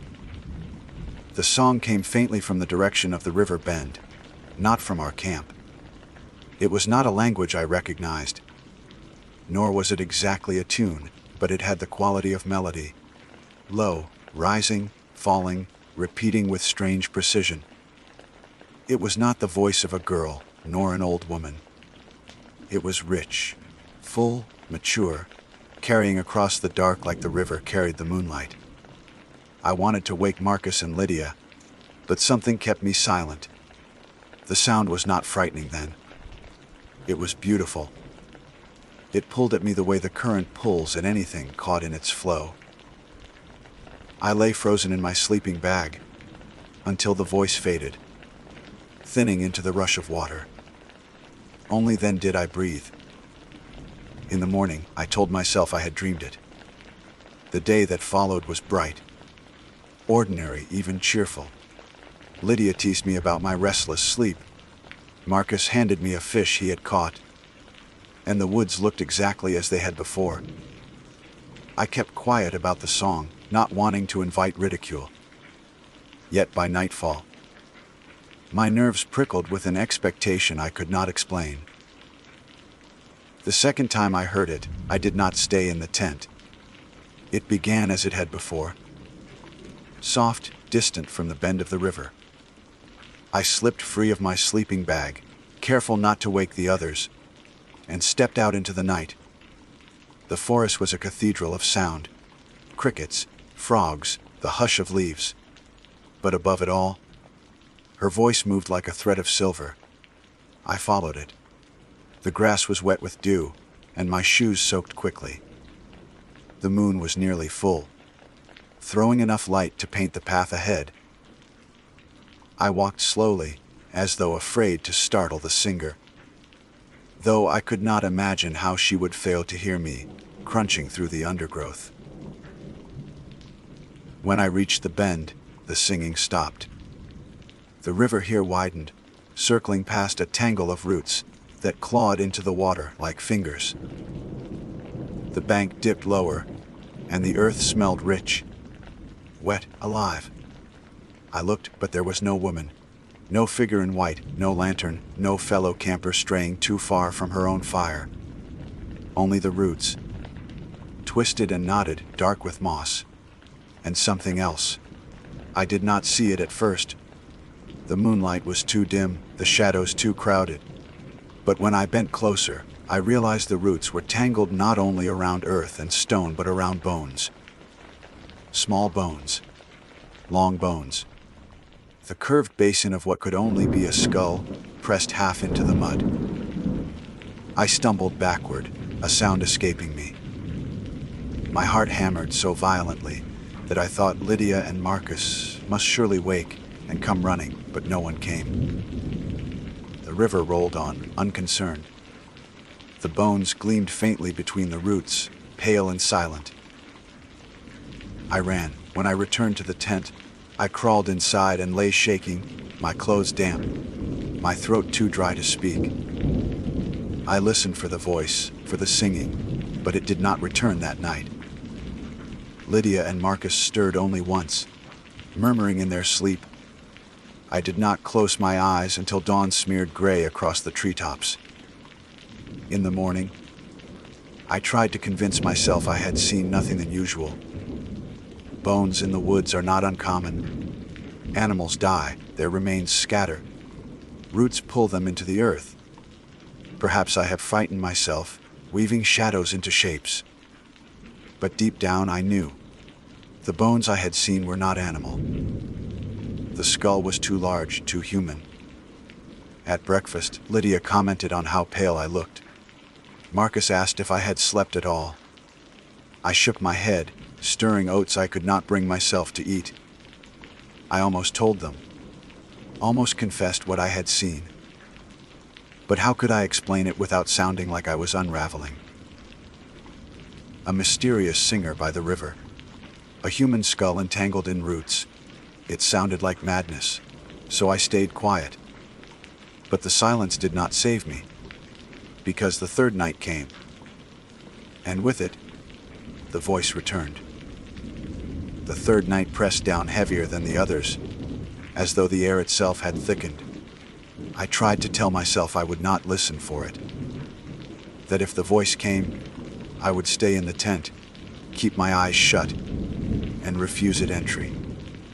But the more I resisted, the more I waited. It was like standing in the dark knowing a match would soon strike. You tense, you count the seconds, and still the flare takes you by surprise. When it came, the sound was softer at first, almost hesitant. The same rise and fall, the same strange, wordless pattern. It wound its way between the trees until it touched the canvas walls of the tent, threading into my ears as though meant only for me.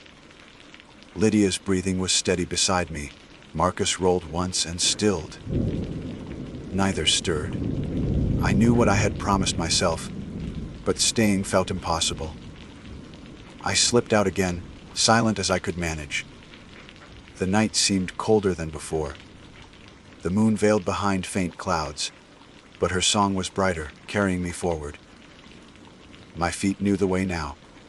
The bend waited, and I told myself I would only look once more, prove to myself that I had been mistaken. But when I reached the river, she was there. Not fully, not as a person you could stand beside, but as a shape, half born of mist and shadow. The voice flowed from her without pause, lips forming sounds that did not belong to any language I knew. She stood, or seemed to stand, among the roots, though no branch shifted. No water stirred at her weight. Her face was turned from me, her hair dark and wet, clinging to her shoulders. My throat closed. I should have fled, but my body betrayed me. I stepped closer, drawn by the pull of her voice. Then she stopped. The silence crashed over me, thicker than the song had been. She turned her head, and though her features blurred like smoke, I felt her gaze cut straight through the distance. Something in me broke. I spun and ran back toward the tent, branches clawing at my arms, earth slipping beneath my feet. I did not sleep. Every sound of the forest became her. Every shift of the river sounded like her voice straining through the dark. At dawn, I told them. I spoke without elegance, words tumbling in a rush. I told Lydia and Marcus everything. About the first night, the second, the bones, the figure I had seen. My voice shook as I spoke, and I hated the way I sounded, frantic, feverish, unconvincing. Lydia blinked at me, her coffee cooling in her hand. Marcus frowned, his brow furrowed as though weighing whether I was joking. "Naomi," Lydia said softly, "you've barely slept since we got here. It's making you see things. I mean, bones in the roots. A woman by the river. It sounds like a dream." I wasn't dreaming. I insisted, but even as I said it, I heard the tremor in my voice. Marcus laid a hand on my shoulder. "Maybe we should pack up, head back to the car early. If you're this shaken, there's no point forcing another night." For a moment, relief filled me. Yes, leave, go home, let the forest keep its secrets. But then Lydia spoke again, more sharply. "Wait, we came all this way, and Naomi just admitted she's been awake half the nights. You're seriously suggesting we leave because she thinks she saw a ghost?" I flinched at the word. Ghost. It had not crossed my mind in any real sense. Whatever I had seen was stranger, heavier, older than that. Marcus exhaled, rubbing his temple. "I just don't want anyone getting hurt." The argument fizzled there, unresolved. We stayed. All that day, the forest seemed different to me. Too quiet at times, then suddenly too loud. The river gleamed with a coldness I had not noticed before.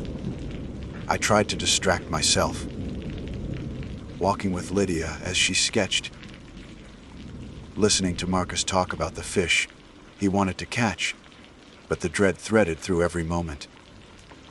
When the sun lowered, my stomach sank. I tried not to show it, but Lydia noticed.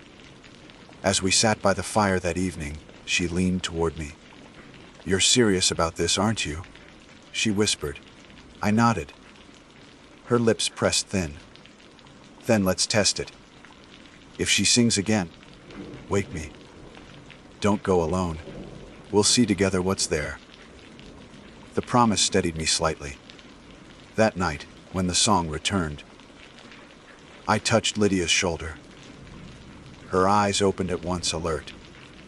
I could see the flicker of fear in them, though she tried to hide it. We slipped out quietly, leaving Marcus asleep. The voice led us again to the bend. My chest tightened with each step. Lydia gripped my hand, her knuckles white. When we reached the bank, The roots waited, slick and knotted. The river glowed faintly under the moon. And she was there. This time Lydia saw her too. I felt her hand seize mine tighter, her breath falter. The woman's shape wavered, as though caught between air and water. The song poured from her lips, low and mournful, and I felt my chest ache with it. But then Lydia did what I had not dared. She called out, "Who are you?" The song stopped. The figure's head turned. The air seemed to shift, colder, sharper, pressing against our skin. Lydia froze. Her hand was trembling in mine. The woman did not speak. She lifted one arm, slowly, and pointed down into the tangle of roots. And in that instant, I saw it more clearly than before. The bones were not scattered randomly. They were placed as though arranged with intention. Skulls, ribs, long bones, fitted among the roots like offerings. The river's edge had kept them half buried, half exposed, but the shape was undeniable. A circle, or perhaps a cage. I staggered back, pulling Lydia with me. Her face was pale, eyes wide. We didn't run until the figure dissolved again into mist and shadow, leaving only the bones behind. Back at camp, Lydia whispered, "I saw her. I swear I saw her." Marcus woke when we returned, startled by our faces. We told him what happened, and though he resisted at first, doubt crept into his expression. He tried to rationalize. Tricks of light, stress, imagination, but his voice lacked conviction. That night, none of us slept. The fourth day was brittle with tension. We spoke little, ate little, and every glance toward the river was edged with suspicion. I began to notice things I hadn't before. How the current near the bend seemed to circle back on itself. How birds avoided the trees closest to the bank. How the roots seemed to grow not outward but inward, twisting toward the bones as though feeding. By late afternoon, Marcus announced that we should leave at dawn. Lydia agreed. I nodded. None of us wanted another night, but the trail was too long to start so late in the day. One more night. Just one. I told myself we could endure it, that nothing worse could happen if we stayed close, if we ignored her song. But I was wrong, because that night, she sang louder. It was no longer a thread of silver. It was a current, thick and demanding, weaving through the trees with such force that even Marcus stirred awake. His eyes met mine in the dark, and for the first time, I saw fear there. Lydia whispered, "Don't answer it. Don't go." But the voice swelled, filling the night until the canvas of the tent seemed to vibrate. It was not only sound now, it was pressure, insistence, a summons. And then, through the thin fabric, I heard another noise. Not her voice this time, but something heavier. A splash, a dragging. As though something vast had shifted in the river and was crawling toward the shore. We held our breath, all three of us, listening as the sound came closer. Until it stopped, right outside the tent. The sound stopped just beyond the thin wall of fabric. The three of us sat frozen, barely breathing. My heart slammed so violently, I thought it might give me away. I could feel Lydia's trembling beside me, Marcus tense on my other side. No one dared speak. Something pressed against the ground outside. The soil shifted, heavy, wet. A dragging, then silence. I could almost map its movement by the way the air thickened, by the way the crickets had fallen mute around us. Then came the singing. Not distant this time, not muffled by water or trees, but close. Too close. Her voice rose right outside the tent flap, each note winding around my ribs, pulling tight. It was no longer beautiful. It was unbearable. The melody coiled like a hand in my throat, demanding I follow. My limbs ached with the urge to stand, to step out into the night, to go to her. Marcus grabbed my wrist hard enough to hurt. "Don't," he whispered. His voice was raw, stripped of all calm. The song climbed higher. I could almost see her through the canvas, her shape blurred but there, leaning toward us. The tent strained with her presence, a shadow pressing against it from outside. And then, just as suddenly as it had begun, it stopped. The silence was worse. It rang in my ears, waiting. Marcus mouthed, "Now." We didn't argue. In that moment, none of us cared about sleep or dawn. We moved together, wordless, frantic. Lydia stuffed her sketchbook into her pack. Marcus kicked dirt over the embers of the fire. I rolled our sleeping bags, my hands clumsy with haste. The forest felt like it was watching us. We left before the moon reached its height, our headlamps casting weak cones of light ahead. The trail was barely a trail at all, more a memory of one, and every rustle made us whip our heads back. The river followed us, curving alongside in the dark, its current whispering. And then, from the bend, the song began again. I stumbled, knees buckling. It was fainter than before, but it threaded through the trees like smoke. Lydia hissed, "Don't listen." But it was impossible not to. The sound drew nearer no matter how fast we walked, as though the forest itself carried it to us. We pushed harder, our breaths ragged, until the trees broke open into a clearing. Relief surged. Open space, less chance of her appearing out of the dark. But the relief died quickly, because in the center of that clearing lay something that should not have been there. A circle of stones, arranged deliberately, carefully, each one coated with moss. Inside the circle, the ground had been dug out shallow, and the soil was littered with bones. Old, cracked, bleached by years of weather. Human, dozens of them. Lydia choked back a sob. Marcus pulled her away, but my feet wouldn't move. The arrangement was too precise.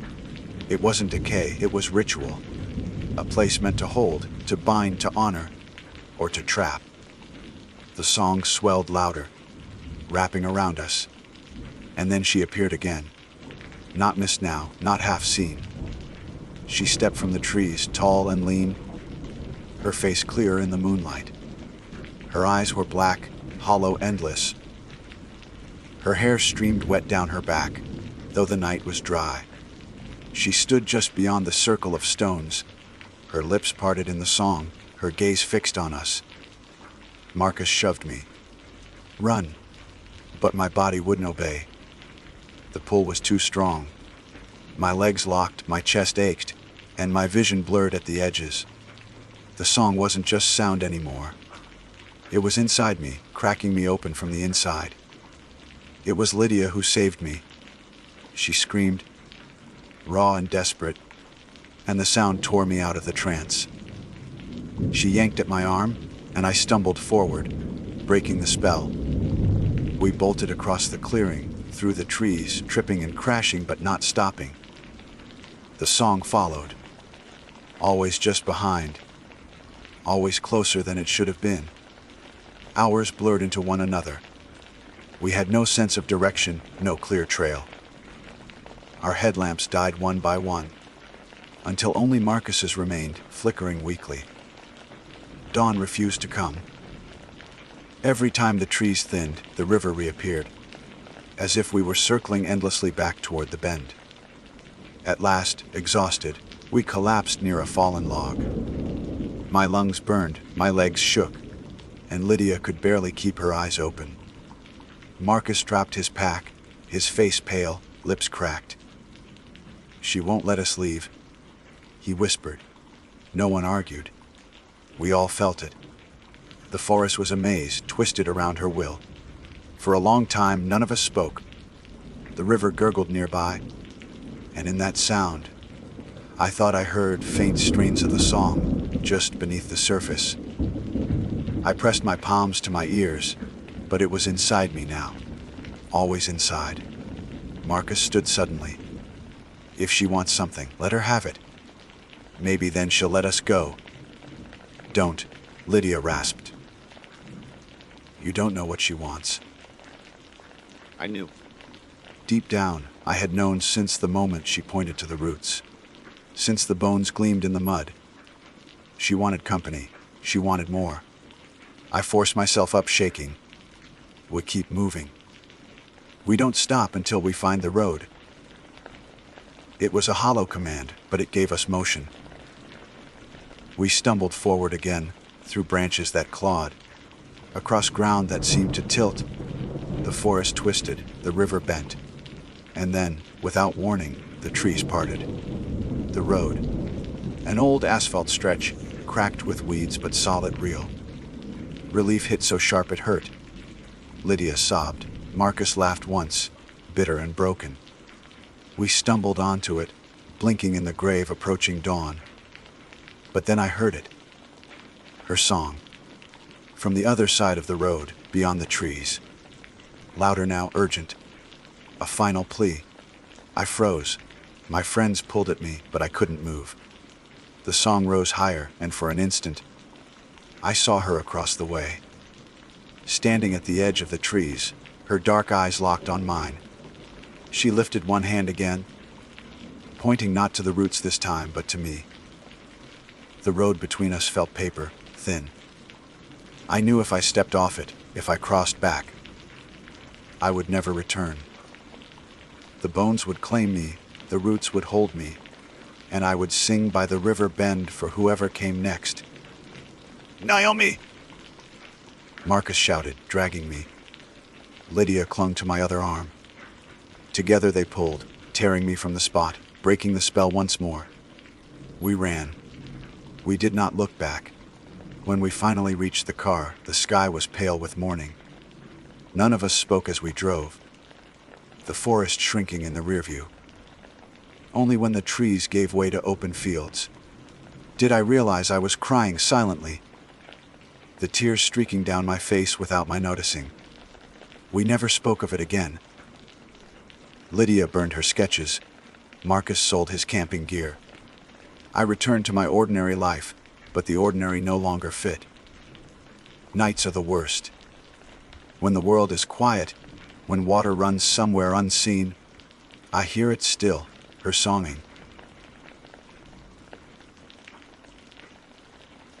My name is Brian Keller, and I was 20. 7 years old when I set foot on the trail that would come to haunt my every waking thought. I had hiked dozens of forests before. Appalachian stretches in the east, thick pine corridors up north, and desert canyons that twisted like scars in the earth. But this place was different from the very first step. The dirt beneath my boots didn't feel like dirt at all. It was brittle, soft, and gray, as though the ground itself had been burned into ash overnight. I had heard rumors about the path through word of mouth, a kind of whisper traded between hikers around campfires. Most said it didn't exist, or if it did, it was somewhere deep in the state reserve where maps blurred into blank green. No official trail markers, no signs. Just a word passed along. The trail of ashes. Some said lightning had struck decades ago and burned acres of trees, leaving the soil ruined forever. Others told darker versions. That the fire hadn't been natural. That something had carved the land with more intention than weather. I hadn't believed any of it, at least not until I found it myself. The forest that morning had been calm. The sky was washed pale blue, and a thin mist clung to the trunks of the tall spruces. I had planned a weekend alone, carrying a pack with only the essentials. Tent, sleeping bag, food rations, and a flashlight that I prayed wouldn't run out. Solitude was something I sought often.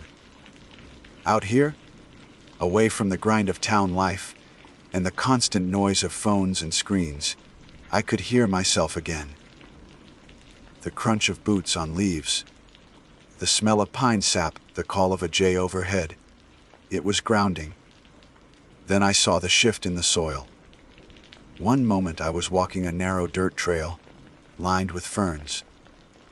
The next, the ground faded into a lighter gray. At first I thought it was sand. But when I crouched down and touched it with my fingers, the powder clung to my skin like dust from a fireplace. It was ash, and the line of it continued forward, snaking deeper into the trees. I should have turned around. Everything in me told me this wasn't right. Trails didn't just transform like this, and if there had been a fire, it would have been years ago. The forest around me wasn't charred. The trunks were healthy, the branches heavy with green. Only the path itself had changed. But curiosity has always been my undoing. I kept walking. The ash puffed up around each step, leaving faint clouds that drifted and settled again. My footprints were swallowed almost instantly, as though the ground was erasing them. I told myself it was just a trick of the powder, but the thought lodged in the back of my skull like a splinter. I was being followed, but not by anyone alive. Hours passed without me noticing. The forest grew quieter the deeper I went. At first it was subtle, like the birds had flown somewhere else. Then the insect hum dimmed, and the rustle of small creatures in the underbrush stopped. I caught myself holding my breath to make sure I wasn't imagining it. No. The silence was real, heavy enough to press against my ears. When the sun dipped lower, I knew I should set up camp. But every open space I found felt wrong. The trees bent strangely near the path, leaning as if trying to avoid touching it. Their roots curled back from the ash, refusing to cross. I chose a patch a few yards off the trail, though even then I swore the air tasted faintly of smoke. Building camp was routine. Tent up, sleeping bags spread, small fire lit with dry sticks. The flame crackled weakly, reluctant to burn. And the smell wasn't of pine wood, but something acrid, like paper singed too long. I ate quickly and sat with my back against a tree, trying to tell myself that the unease was just in my head. That's when I noticed the footprints. They were across the trail, faint impressions in the ash. Not boots like mine, but bare feet. Narrow and long, toes pressed deep, as if whoever had left them had been running. The prints led from one side of the forest to the other, vanishing into the ash, without a trail of entry or exit. I stood there for a long time, staring until the fire's light flickered low. Every instinct screamed not to follow them, so I forced myself to crawl into the tent. The nylon walls offered no comfort. The night pressed in close, and though my eyes were shut, I felt awake the entire time, ears straining. At some point, I must have drifted off, because the sound that woke me came sharp and sudden. A crack like a branch snapping, directly outside my tent. I froze, heartbeat thundering in my throat. Another crack followed, and then a whisper of movement in the ash, soft but deliberate. Someone, or something, was circling my camp. I didn't move. I didn't even reach for the flashlight. I just listened, counting each step as it slid through the powder. Slow dragging, as though the weight wasn't fully human. It made one pass around the tent, then another, then silence. Minutes stretched. My hand ached from gripping the zipper, too afraid to pull it open. When dawn finally bled pale light through the fabric, I emerged with shaking hands. The footprints were there. Bare, just like the ones I had seen across the trail, but closer now. They circled the tent in a perfect ring, pressed deep into the ash as if someone had stood outside all night, waiting. My first thought was to pack and leave. Get out before I found out who, or what, had made them. But when I checked my bearings, panic clawed up my chest. The trail stretched endlessly both ways, gray and lifeless. I couldn't tell which direction I had come from. My compass spun uselessly, the needle twitching without settling. That was when I realized the forest wasn't letting me out. I forced myself to walk anyway, choosing one direction at random.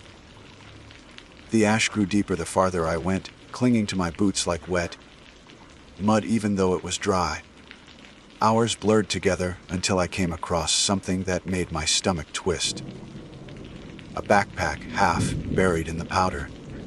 The fabric was faded, but not with age. More like it had been scorched. I pulled it free and found the straps charred, the metal zippers warped. Inside were a few scraps of paper, brittle and blackened, and a water bottle melted into a twisted shape. No name, no ID, just ruin. I dropped it fast, afraid it might crumble to dust in my hands. The idea that someone had been here before me was bad enough. The thought that they hadn't made it out was worse. As the light dimmed again, I felt eyes on me. I would glance over my shoulder, certain I'd catch movement, but the trees only swayed in stillness. My mind replayed the sound of those dragging steps around my tent. Each time I turned, I expected to see the owner of those bare feet. That night, I didn't light a fire. I huddled in the tent with the zipper pulled tight, my flashlight off to conserve batteries. The silence pressed in heavier than before, broken only once by a voice. It was faint, almost swallowed by the ash. My name carried on the still air. Brian. I froze. It came again, closer this time. Brian. The voice was calm, almost kind, but threaded with something wrong. Like someone trying too hard to imitate human tone. I clenched my jaw and stayed silent, refusing to answer. Hours crawled past, my muscles cramping, until exhaustion finally pulled me under. When I woke, the tent was open. The zipper slid halfway down, though I hadn't touched it. Ash dusted the inside floor, and a single bare footprint marked the fabric near my head. The footprint inside my tent kept me frozen for a long time. I stared at it in the thin morning light, my breath shallow, my mind refusing to accept what it meant. Whoever, or whatever, had been circling me in the night had come inside. They had stood right next to me while I slept, their toes pressed into the fabric inches from my head. I should have felt it. I should have woken. The idea that I hadn't terrified me more than the mark itself. I didn't pack carefully that morning. I shoved everything into the backpack, with frantic hands, leaving the tent poles half collapsed in the ground littered with scraps of food. I didn't care about neatness anymore. I just wanted distance. The trail seemed longer than it had the day before. Every step stirred the ash and faint gray clouds, clinging to my legs and seeping into my lungs. I coughed constantly, the taste of smoke sticking to my tongue. The air was heavier, hotter, though the sun above was veiled in pale haze. Time blurred in a way I couldn't explain. I would walk for what felt like an hour and find the light hadn't changed. Then I'd blink, and suddenly the shadows were longer, dusk creeping fast as if whole hours had been stolen. I kept checking my watch, but the hands ticked forward unevenly, sometimes jumping in skips, sometimes not moving at all. By the time I stopped to rest, my nerves were raw. My boots sank deeper into the powder now, as if the ground wanted to swallow me. I sat on a fallen log, wiping sweat from my forehead, when I noticed something ahead, a shape in the trees. At first I thought it was a stump or a shadow, But the longer I stared, the clearer it became. A figure, tall, thin, motionless, standing just beyond the edge of the trail, half hidden by trunks. I blinked, and it was gone. The silence thickened until my ears rang. I forced myself to stand, legs trembling, and kept walking. My eyes darted to the trees constantly, searching for movement. I told myself it was paranoia, tricks of exhaustion and fear. But deep down I knew the truth. I was being watched. When the gray sky dimmed toward night again, I stopped. I couldn't bear another night in the tent, not after what I'd woken to. Instead, I found a hollow beneath an outcropping of rock and pressed myself inside, curling against the stone. It wasn't much protection, but at least it felt like a wall at my back. I kept the flashlight in my grip, thumb ready on the switch, though I didn't turn it on. The beam would make me a target. I sat in the dark, straining to hear anything beyond the pounding of my blood. Hours passed, or maybe minutes. I had lost the sense of both. Then the whisper came again. "Brian?" The voice was closer now, clear enough that it could have been spoken into my ear. My skin prickled, every muscle locking tight. Brian. It wasn't calling me this time. It was coaxing, urging me forward. I pressed my hands against my ears, but the voice slid through anyway, curling around my thoughts. "Don't answer. Don't look." I repeated the words like a prayer. Somehow, I must have fallen into a shallow, restless sleep. My dreams were fragments, fire rolling through trees, shadows with faces hidden in smoke.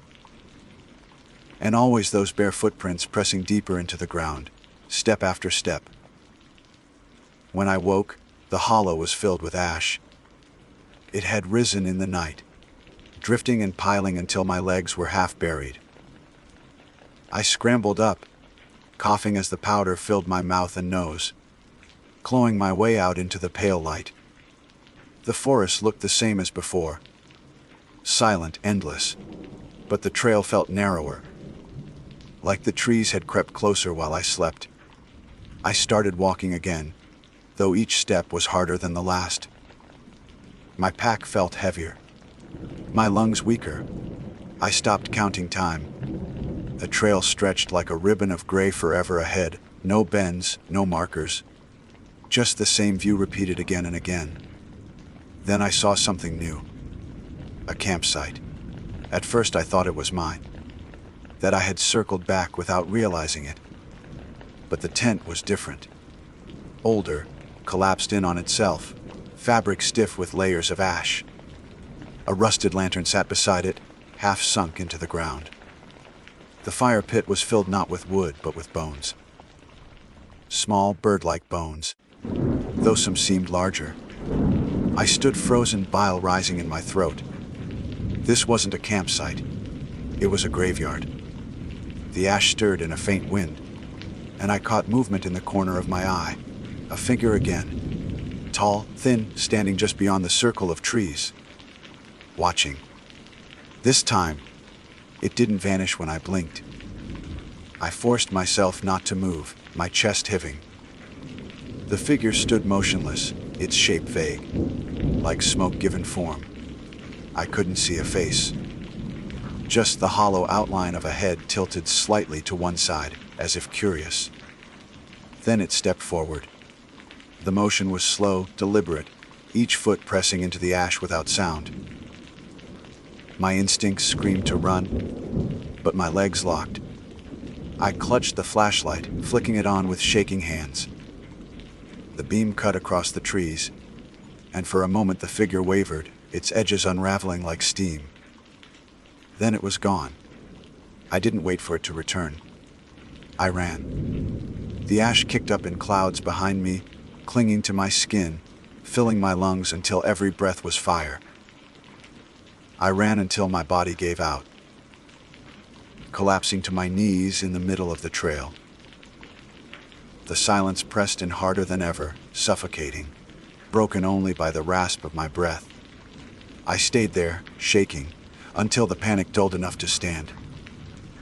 My legs felt hollow, barely holding me. The forest seemed to stretch wider now, the trees bending farther away from the path, as though they too wanted no part of what lingered here. The next night, I didn't even try to find shelter. I dropped where I stood, too exhausted to care. Sleep came quick, heavy and dreamless. When I woke, there was ash in my mouth. Not just the taste, but clumps of it packed against my teeth, coating my tongue. I gagged, spitting, wiping my mouth with trembling hands. The thought that I had swallowed it in the night made me sick. Worse was what lay beside me. A handprint, pressed deep into the ash, fingers splayed wide, not human. Too long, too thin, joints bent strangely. It pointed toward the trail ahead, as if urging me forward. I don't know why I listened. Maybe because there was nothing else to do. Maybe because some part of me was already breaking, surrendering to whatever had claimed this place. I stood and followed the direction of the handprint. The trail narrowed until the trees crowded close, branches scraping overhead. The ash grew thicker, swirling in faint drifts though the air was still. Each breath burned worse than the last. Then I heard them. Footsteps. Dozens of them surrounding me. Light, bare shuffling through the ash in circles. I spun in place, flashlight beams slashing across trunks, but saw nothing. Only the sound of movement closing in. Brian. The voices rose together now, not one but many. Overlapping whispers chanting my name. Some sounded male, some female, some too warped to tell. They grew louder, weaving into a constant murmur, until I couldn't tell which direction they came from. I dropped to my knees, covering my ears, screaming for them to stop. The sound cut off instantly. The silence returned, heavier than before. When I lifted my head, the trail ahead was different. It widened into a clearing, the ash spread smooth as a floor. And at the center, half buried in the powder, was a door. Wooden, blackened, with a rusted iron handle. No frame, no walls, just a door standing upright in the middle of the clearing. Every instinct told me this was wrong. Impossibly wrong, but I couldn't look away. My legs moved without my permission, carrying me forward step by step. The voices whispered again. Softer now, coaxing, guiding. Open it. I reached the door, my hand hovering over the handle. It was cold, colder than the air around it. My reflection swam faintly in the iron, distorted by the rust. I swallowed hard, my throat raw from ash, and wrapped my fingers around the handle. Behind me, the footsteps gathered. I could feel them now, circling just out of sight, dozens of presences pressing close. Waiting. I turned the handle. The handle turned with a groan, metal scraping against unseen hinges. The door swung inward onto nothing. Not a room. Not another stretch of trail. Just blackness, deep and endless, as if I had opened a window into the void between stars. A wind breathed out from it, carrying the scent of burned wood and something older, sour and sweet at once, like rot hidden under perfume. The whispers rose behind me, my name again and again, rising in a tide. I could feel them at my back, bare feet shifting in the ash, pressing closer, the circle tightening. My hand trembled on the doorframe, torn between stepping forward and slamming it shut. For a moment, I thought I saw shapes moving in the darkness beyond. Flickers of pale faces, mouths open too wide, eyes like empty pits. They surged toward me, not with speed but with inevitability, as though they had been waiting centuries for the door to open. I staggered back, but the ash beneath my boots gave way, dragging me toward the threshold. The ground seemed to breathe, pulsing under me, sucking me closer. I dug my heels in, choking on the powder. Brian. The voice was above the rest, clearer, closer, right in my ear. I spun, expecting to see someone inches from me, but there was nothing. Only dozens of footprints appearing in the ash, pressing down as if by invisible weight. They circled the clearing, tighter and tighter, until I was hemmed in. The pull of the door grew stronger, a current dragging me toward the black. My pack slipped from my shoulders, vanishing instantly into the void.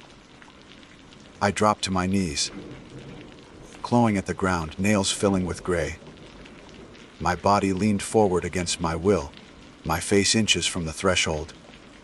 Then I saw it. A figure standing inside the darkness, perfectly still. It was the same tall, thin shape I had glimpsed in the trees, but now clearer. Its head cocked, its limbs too long, fingers stretching past its knees.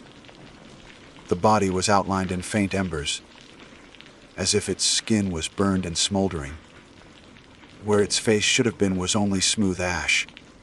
Featureless, yet somehow still watching me. It lifted its hand, palm out, as though in greeting. And then, impossibly, I felt a hand press against my chest in return. Cold. Heavy. Pushing. I screamed and kicked back, tearing myself free of the suction, just enough to fall sideways.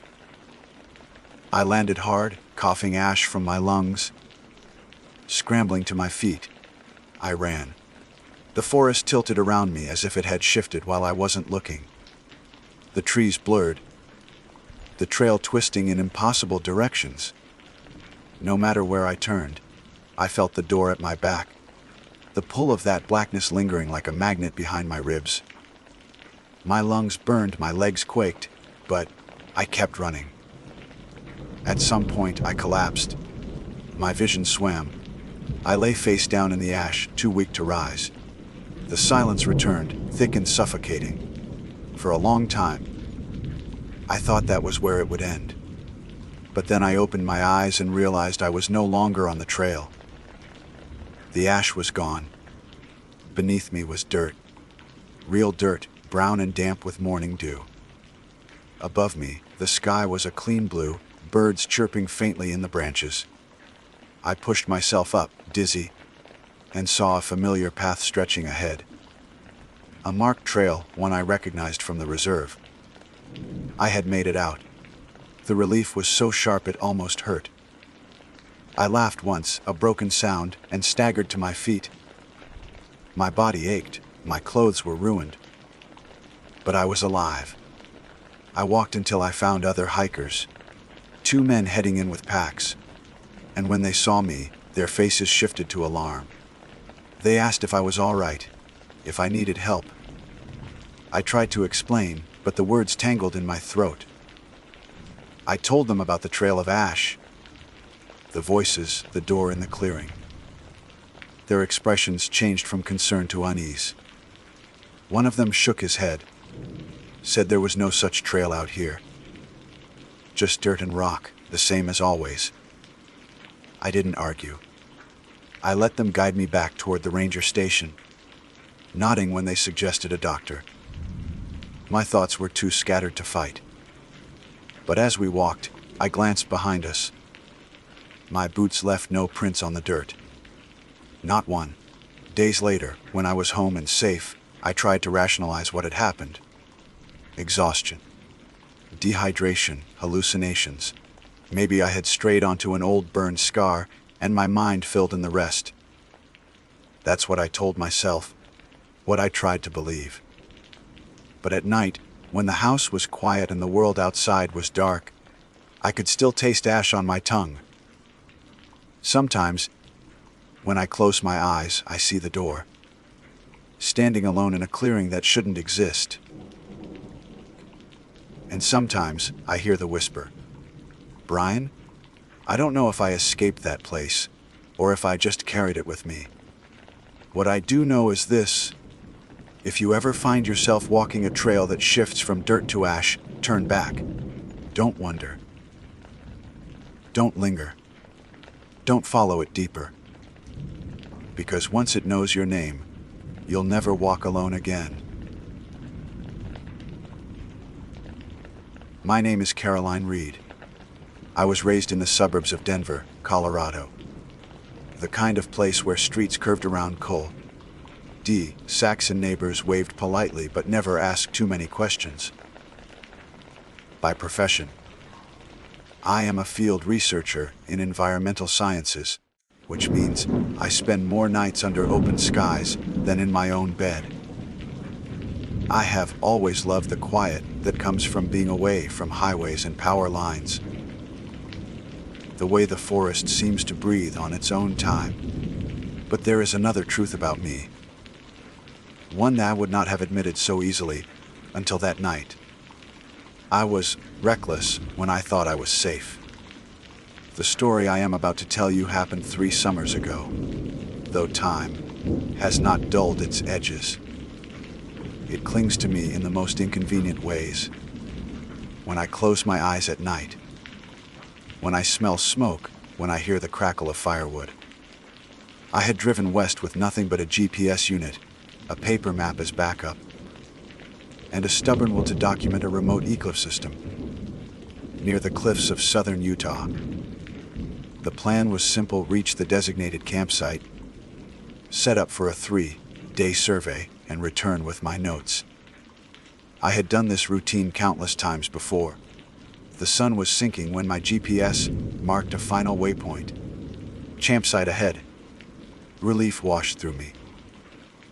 My shoulders ached from hours on the dirt road, and my hands were stiff from the steering wheel. The track had narrowed until it was little more than 2 ruts cutting through the sagebrush. When I crested a small rise, I expected the usual sight. Maybe a fire ring, maybe a few rocks arranged to mark where others had stayed before. Instead, what I found made me slow the Jeep until it rolled to a crawl. The fire pit was there, a shallow circle of stones blackened with soot. But inside, instead of ash, there was a pool of fresh blood. It glistened in the fading light, dark and wet, as though something had bled out only moments before. For a long moment, I thought my eyes were playing tricks. Blood dries quickly, turns brown, flakes into the dirt. This was red, thick, reflecting the orange sky like a mirror. I sat frozen behind the wheel. Every rational thought in me shouted to leave. Back up, turn around. Put distance between myself and whatever had happened here. But I also knew my fuel gauge was dangerously low. The GPS had led me here because it was the last mapped site before the cliff line. Beyond this, there would be no road, just a sheer drop into a maze of canyons. Going back meant risking running dry in the middle of nowhere. Staying meant facing the possibility that someone had been hurt or worse, still nearby. I killed the engine. The silence that followed was enormous, the kind of silence you feel pressing against your eardrums. No birds, no insects, no wind through the junipers. I opened the door slowly, every motion deliberate, as if sudden movement might provoke something watching. My boots crunched on gravel. The smell hit me next. Coppery, sharp, undeniable. Blood has a way of seizing your stomach before your brain catches up. I forced myself to step closer. The pit was maybe 3 feet across. The blood filled it halfway, thick enough that a bubble rose lazily to the surface and popped. No footprints disturbed the dirt around it. No drag marks, no sign of struggle. Just that impossible, gleaming pool. I backed away, my throat tight. The practical side of me tried to reason. Maybe hunters had field-dressed an animal here. Maybe someone had poured out the remains of a deer or elk. But I knew the difference between animal blood and something else. I had studied biology long enough to recognize that what sat in that pit was more than any hunter could have hauled. It was too much. Far too much. Still, daylight was bleeding out of the sky. Shadows stretched long and thin. My choices narrowed with every minute. I set up camp 50 yards from the pit, close enough to keep my vehicle within reach, but far enough that I didn't have to see that circle if I turned my head. My hands shook as I raised the tent, fumbling with poles I had assembled 100 times before. I lit a small camp stove, more for the comfort of routine than hunger, but I couldn't eat. The smell of the blood carried faintly on the breeze, or maybe I imagined it. By the time darkness fell, I had convinced myself to stay awake through the night. Rationality insisted I needed sleep for the hike planned in the morning, but instinct told me closing my eyes here was a mistake. I sat with my back against the Jeep, flashlight balanced on my knee, notebook in hand. I wrote observations to keep my mind steady, the way I might during field work. At first, nothing happened. The desert night is usually alive with sound. Crickets, the distant yip of coyotes, the rustle of small mammals in the brush. But that night, silence reigned. It was a silence so complete, I began to notice my own heartbeat in my ears. Around midnight, just as my pen scratched another line, I heard it. A single splash. It came from the fire pit. I froze, breath locked in my chest. Another splash followed, like something thick breaking the surface of liquid. I raised my flashlight, hand trembling, and shone it toward the circle of stones. The beam cut across the darkness, catching the wet glimmer of red. The surface rippled, as though something beneath had stirred. I wanted to believe it was the wind, but the air was still. The ripples widened, lapping against the edges of the stones. Then, in the center, a shape emerged, a pale curve, smooth and rounded. For a horrifying instant, I thought it was a skull. My light quivered across it, revealing not bone, but a hand. A human hand, rising slowly, fingers splayed as if reaching for air. The notebook slid from my lap. I scrambled to my feet, flashlight beam jerking wildly. The hand pushed higher, coated in blood that ran in sheets down the wrist, the arm, until the elbow cleared the surface. The skin looked waterlogged, pale to the point of bluish, as though it had been submerged for far too long. Yet it moved with strength, pressing against the edge of the pit. I staggered backward, nearly tripping over my own boots. My mind screamed to run, but my legs rooted in place. The hand clawed at the stones, nails scraping rock. A wet, sucking sound filled the night as the rest of the figure began to rise. I turned. I don't remember deciding to move, but suddenly I was fumbling for the Jeep's door handle, nearly ripping it off as I yanked it open. I dove inside, slammed it shut, and jammed the locks down with both hands. My flashlight clattered to the floorboard. Through the windshield, I saw it.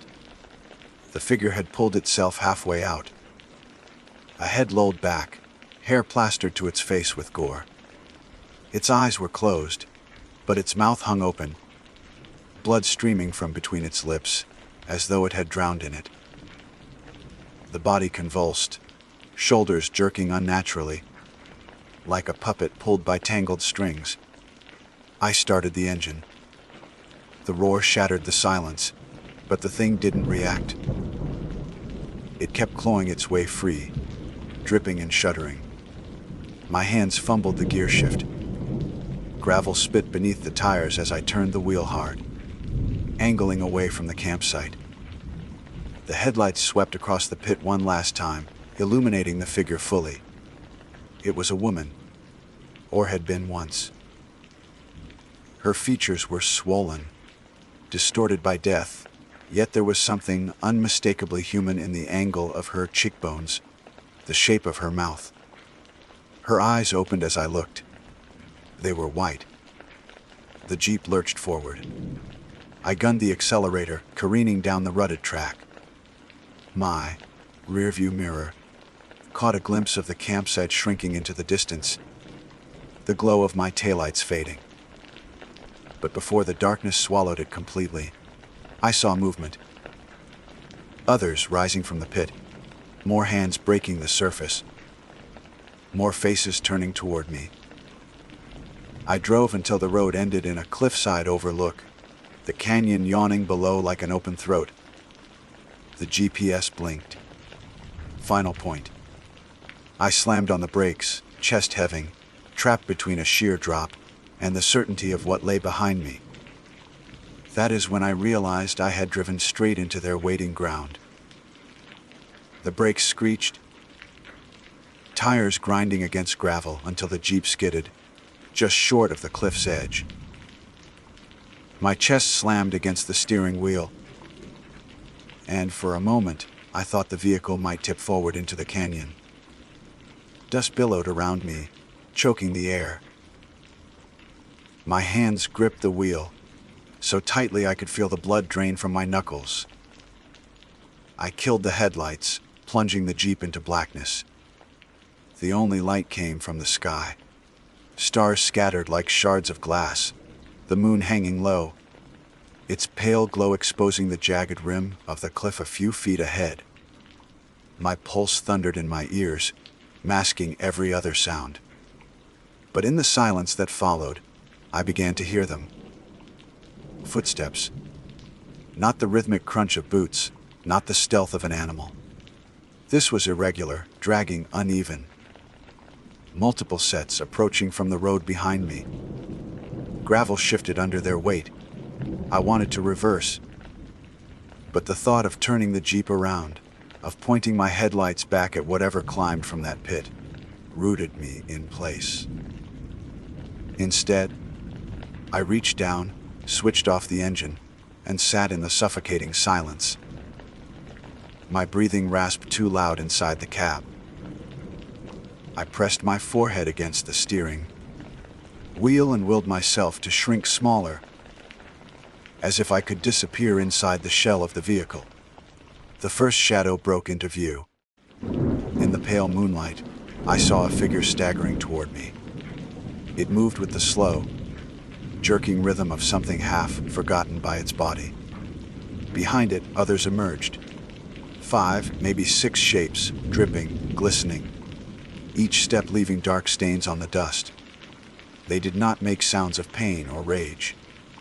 Just breath, rattling, thick and wet, as though their lungs were still full of blood. They spread out, fanning across the road, cutting off my only way back. My fingers fumbled for the keys. I turned them in the ignition, and the Jeep roared back to life. Headlights flared. For a heartbeat, I wished they hadn't. The beams illuminated their faces, each one distorted, skin bloated and pale, eyes either clouded or missing altogether. Mouths hung slack, and yet each one seemed to move with purpose, drawn to me with certainty. I slammed the Jeep into reverse, wheels spinning. The back tires skidded toward the canyon rim, sending rocks tumbling into the abyss. Panic seized me. I could feel the ground giving beneath the rear axle. I wrenched the wheel, gunned the accelerator, and the Jeep lurched sideways, fishtailing before it caught the track again. My heart battered against my ribs like it wanted out. The figures reacted, not quickly, not with human speed, but enough. They turned as one, heads jerking toward the sound of the engine, and began advancing. I floored it. The Jeep barreled forward, bouncing over ruts, headlights carving a trembling path through the dark. I aimed for the sliver of road between them and the pit, praying the vehicle's momentum would hold. As I closed the distance, one of them stepped directly into the beam of my lights. a man, or what had been one. His jaw hung at a crooked angle, and when his mouth opened, blood poured down his chest. He lifted his arms as though to embrace the vehicle. I screamed, swerved, clipped him with the side mirror, and kept going. The mirror snapped back, dangling, but I didn't stop. The Jeep roared past the circle of stones, and my peripheral vision caught a glimpse. I will never scrub from memory. The pit was still full, rippling, hands clawing upward in a frenzy. More bodies pressed at the surface, as though the blood was a doorway, and they were lining up to enter this world. I drove blind for what felt like forever. The track blurred, my eyes darting between the road and the rearview mirror. Dust choked the beams of my headlights, but nothing pursued with speed. When I dared a glance behind, I saw them. Still there, still moving, their pale shapes receding into the distance, yet somehow, impossibly, not falling away as they should have. It was as if the space between us never widened, as if they belonged to the night itself. At last, the road forked. The GPS blinked weakly on the dash, its screen fractured from rattling across the rough terrain. Left led deeper into wilderness. Right angled back toward the faint memory of civilization. I chose right. The Jeep lurched onto the turn, rocks clattering beneath it. That's when the sound began. At first, I thought it was the tires, but then I realized it was coming from above, from the roof. A slow drag, like wet fingers pulling across the metal. My stomach dropped. I gripped the wheel, refused to look up, refused to acknowledge it. But the sound grew louder, moving from the back of the Jeep toward the windshield. Then, with a sudden metallic thud, something struck the glass. Blood smeared across my vision. A face pressed against the windshield, upside down, features distorted by the glass. Eyes rolled white, mouth gaping wide enough to split the skin at the corners. It slammed again, the entire vehicle shuddering under the impact. I swerved violently. The body slid off, vanishing into the dust. My chest heaved, lungs burning, but I didn't stop. The road narrowed, trees crowding closer, branches scraping the sides. My headlights caught movement between the trunks, shapes flitting, keeping pace, always just beyond the edges of the beam. The GPS died with a final blink. The dash went dark. My only guides were the headlights and the unrelenting instinct to keep moving. The road dipped sharply, forcing me to slow.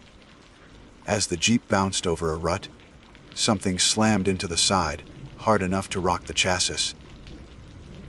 I bit down a cry, slammed the accelerator again. But another impact followed, this time from the opposite side. They were hurting me. I realized too late that the track was funneling me toward something. Ahead, the trees opened into a clearing, the road widening unnaturally smooth. Relief surged until I noticed the fire pits. Not one. Dozens, circles of stones, each filled with the same dark liquid. Some shimmered as though freshly spilled, others already bubbling. The sight hit me harder than the figures had. It wasn't one campsite. It was many. This place had been chosen, prepared, arranged for reasons I couldn't grasp. I slammed the brakes, but the Jeep slid forward into the center of the clearing. My headlights swung across the pits, and for an instant, every surface rippled in unison. Then the air filled with sound. Not screams, not words, but a chorus of wet gasps, as if every pit exhaled at once. Shapes rose. Not all were human. Some were twisted, limbs elongated, jaws unhinged too wide, skin sloughing as they clawed upward. Dozens of them, dragging themselves free, eyes glowing faint in the headlights. I couldn't breathe. I couldn't think. Only act. I spun the wheel. floored the accelerator, and the Jeep shot toward the far end of the clearing. Figures stumbled into my path, and I plowed through them, the impact rattling my bones. Something cracked across the windshield. Blood sprayed in arcs. I kept going, engine screaming, until the road reappeared like a miracle. Branches whipped against the vehicle as I tore down the track, the clearing falling away behind me. But the sound followed, the rattling breath, the dragging steps, the unnatural chorus of movement. They were everywhere now, spilling from the trees, rising from the ditches. The forest itself seemed to vomit them into my path. My fuel gauge dipped near empty. The needle quivered, threatening the red. I pressed harder, teeth clenched, knowing the tank would betray me.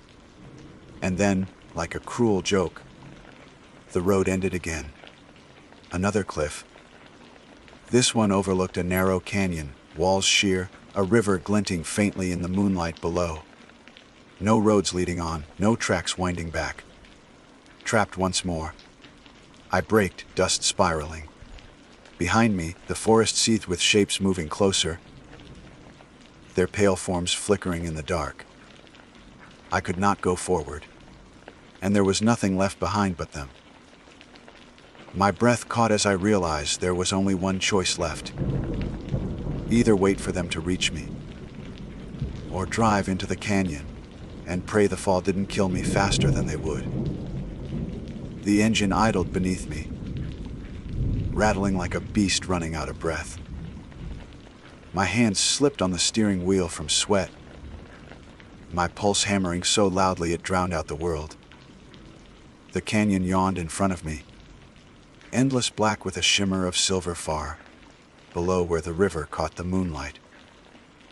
Behind, I could hear them, shapes moving through the trees, dragging, stumbling, closing in. The scraping of bone and stone, the wet sound of bodies that should never have moved. The Jeep trembled, its headlights casting a thin, desperate beam across the void. I leaned forward, staring down the cliff. The drop wasn't something a sane person would take. Even if the fall didn't kill me, the water might, or the rocks, hidden beneath. But waiting meant letting them reach me. I saw again the white eyes, the slack mouths, the arms reaching. Death was certain one way. The canyon at least held the illusion of chance. I pressed my palms against the wheel and whispered, "God help me," though I hadn't prayed since I was a child. Then I floored the accelerator. The Jeep leapt forward, tires shrieking. Gravel exploded beneath me, the cliff edge rushing. For one breathless second, I thought maybe the ground would hold me back. Maybe the earth itself would save me. Then weight vanished. The vehicle launched into emptiness, suspended, wheels spinning uselessly in air. My stomach dropped. Time tore itself apart. The fall was a howl in my ears, a scream of metal and wind, and the roar of the river rising. The Jeep hit hard, nose first, glass shattering, the world folding into chaos. My body whipped against the restraints, pain flaring bright. Then water swallowed us. Cold slammed into me like fists. The windshield gave way, and the river surged in, filling the cabin. My lungs seized. I fought with the belt, fingers clawing at the buckle until it snapped. The Jeep tilted, sinking fast. I kicked, forcing my body through the gap where the glass had blown out. Darkness pressed from all sides, bubbles tearing from my mouth. For a heartbeat, I thought the river wanted me too, that it would drag me down and hold me, until I joined the chorus of the lost. But instinct shoved me upward. My chest burned, vision tightening, until at last I broke the surface. I gasped, the night sky spinning above. The current yanked me, dragging me downstream. I tried to swim, but the water spun me like a leaf, slamming me against hidden rocks, scraping my arms raw. somehow. I clung to a jagged boulder and hauled myself half onto it, coughing, retching, chest on fire. I lay there, shaking, river spray hitting my face. For the first time since the nightmare began, silence stretched around me. No footsteps, no rattling breaths, only the river. I almost believed I had escaped. Then on the Sar bank, lit by the weak shine of the moon, figures gathered. Dozens of them. Their pale bodies slick with blood that the river should have washed away. They stood at the water's edge, motionless, their faces tilted toward me. Some swayed, heads lolling, but none stepped into the current. The river was a barrier they would not cross. I clung to the rock until dawn painted the canyon walls in pale orange. My body ached with bruises, but the sight of sunlight was a drug. The figures were gone, vanished as if they had dissolved into mist. I dragged myself to the bank, crawled onto the sand, and lay there staring at the sky until I could move again. My gear, my notes, my jeep, all gone. I had only the clothes on my back, torn and heavy with water, but I was alive. The canyon was vast, carved by time, with no sign of roads or trails. The only direction was forward, following the river downstream. Hours bled into hours as I stumbled along the bank. Sometimes I thought I heard echoes behind me, shuffles, splashes that didn't belong to the current. But when I turned, nothing was there. The sun's warmth steadied me, but dread lingered like a second shadow. By late afternoon, I found the remains of a campsite. Not official, not marked, but a rough clearing with a circle of stones at its center. My chest tightened. I forced myself closer, heart pounding, but the pit was empty. Just ash and charred wood, as if someone had burned a fire there long ago. No blood, no ripples. Relief broke over me so hard I laughed out loud, though the sound cracked like glass. I collapsed beside it, too tired to move on. My body screamed for rest, against every instinct. I decided I would spend the night there. Better a normal fire pit than pushing my broken body further. I gathered driftwood, struck a spark, and coaxed a flame into life. The fire's crackle soothed me, its warmth a fragile shield. Darkness came. Stars thickened overhead. The river whispered beside me. For a while, I let the sound lull me, eyes closing, body sinking. Sleep tugged at me, insistent, heavy. Then I woke to the smell. Copper. Thick. My eyes flew open. The fire pit glowed faintly, but the flames were wrong. They burned low. Not orange, but deep red, like coals soaked in liquid. My stomach flipped. The stones glistened. The ash had vanished, replaced by a slow, spreading pool of blood. I staggered back, heart battering. My firewood was gone, swallowed. The blood shimmered in the pit, rippling as though something beneath stirred. A voice broke the night. Caroline, my name, spoken in a wet, gurgling rasp. It came from the pit, from beneath the surface. The sound froze me more than any figure could. No one here should have known my name. No one here should have called it with such terrible intimacy. I turned to run, but the river blocked one side and canyon walls caged the other. The only path led forward, into deeper wilderness. Behind me, the blood churned.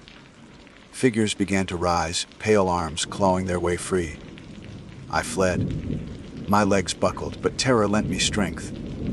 I ran until my lungs tore, until my body wanted to collapse. Still, I heard them, always behind me, never far enough. Their breath rattled, their steps dragged, but somehow they never fell away. The canyon twisted. I stumbled into a narrow gorge, walls closing overhead. Moonlight painted the stone silver. My foot caught a root, and I fell hard, skin tearing. When I looked up, I saw something that stopped me cold. Carved into the cliff face ahead was a doorway. Not natural, not erosion. A human hand had shaped it. Square and deliberate, leading into blackness. Symbols etched into the stone spiraled around the frame, markings I couldn't read. My instincts screamed both warning and invitation. The footsteps were closing. The voices were louder now, overlapping, chanting in broken tones. My name among them. Always my name. I had no choice. I crawled to the doorway, pressed my body through, and the darkness swallowed me. Inside, the air was cold, damp. The sound of the river vanished, replaced by silence that vibrated like a held breath. My fingers traced the walls. Stone slick beneath them. The passage wound deeper, tighter, until I entered a chamber. At its center stood a pit, larger than the others. Perfectly round, carved into the stone itself. And it was not filled with blood. It was empty, black, a depth that seemed to fall forever. As I approached, the chanting outside stopped. Total silence fell. Then, from the pit, a whisper rose. Not from a mouth, from inside my head. "You belong here, Caroline." I staggered back, but the chamber offered no escape. The doorway behind me had sealed. Stone fused where it had been. I was trapped. The whisper grew, layers folding into one another, until it became a chorus of all the voices I had heard. Each one of them had stood where I stood. Each one had fallen into the pit. The edge crumbled beneath my feet. Dust spiraled into the void. I clawed at the walls, desperate, screaming. But the pull was too strong. The blackness yawned wider, swallowing light, swallowing sound. The last thing I felt was falling, deeper than any canyon, into a place where no river waited, no sun could rise. Only the endless chorus, waiting to claim my voice as its own. I've never woken from that fall. Whether you believe me alive to write these words, or lost forever in that pit, is a question I can't answer for you. I only know this: if you ever find yourself driving through the wilderness, if your GPS marks a campsite ahead, if you see a circle of stones, keep driving. Because some campsites were never meant for the living. My name is Victor Hale. I am a cartographer by profession, though most would call me a glorified mapmaker. I chart wildlands, remote stretches of forest, forgotten trails, places where the satellites fail, and compasses start to twitch.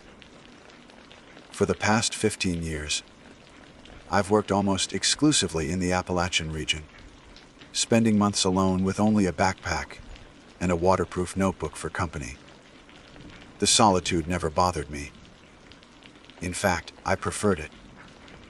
That was until I encountered something in the Monongahela forest that made me question not just my profession, but the fabric of what I believed to be real. It happened in early October, the year before last. The kind of cold that crept in around then wasn't sharp yet, just steady, enough to fog your breath in the morning and whisper through the branches at night. I had been assigned a contract to help update a series of topographical maps for the Monongahela National Forest. Most of the region had already been digitized, but there were pockets, dense, hilly terrain, that hadn't seen a human in decades.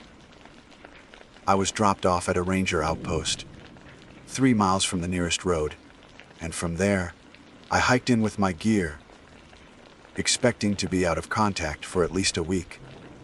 The first few days were uneventful, almost meditative. I kept to a rhythm: rise with the sun, break camp, map my route, mark notable terrain, photograph anything unusual, and pitch my tent before sunset. I followed old game trails when I could, but often I cut straight through brush and overgrowth, following the contours of the land.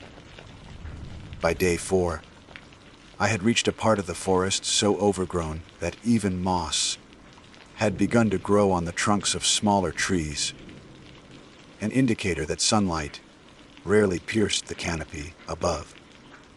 That afternoon, I stopped by a small creek, no more than a few feet wide, trickling over rocks and down branches.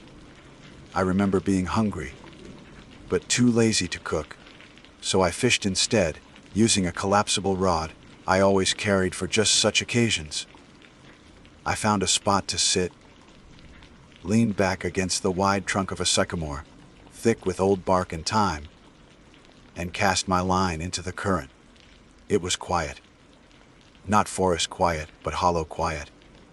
The kind of silence that makes your skin itch, like the trees are holding their breath.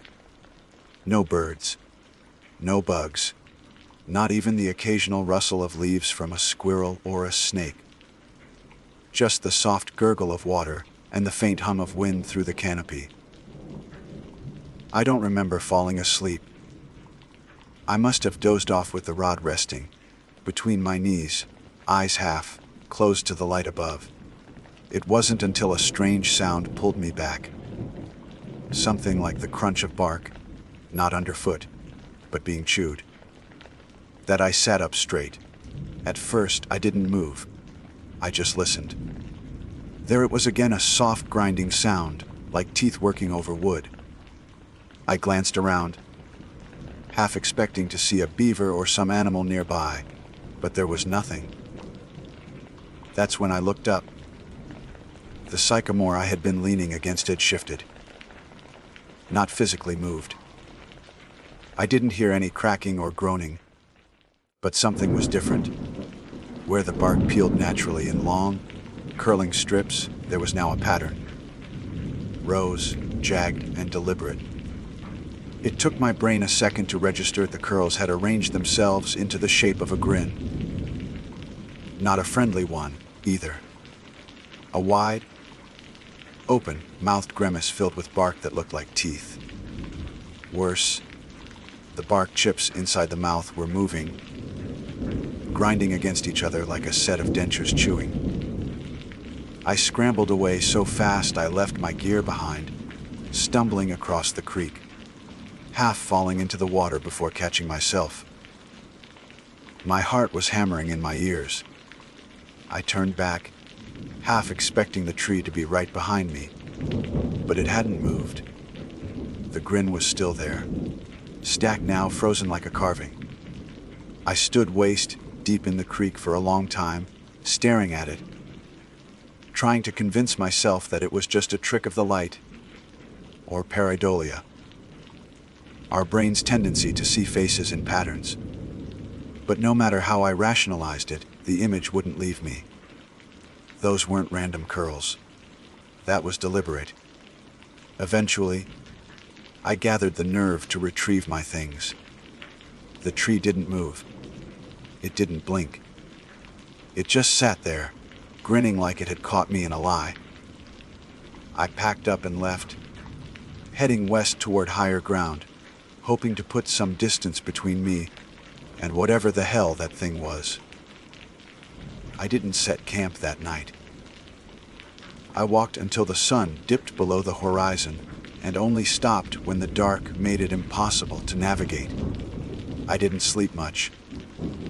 Every crack of a twig, every shuffle of a leaf had me sitting up in my sleeping bag, knife in hand, flashlight ready.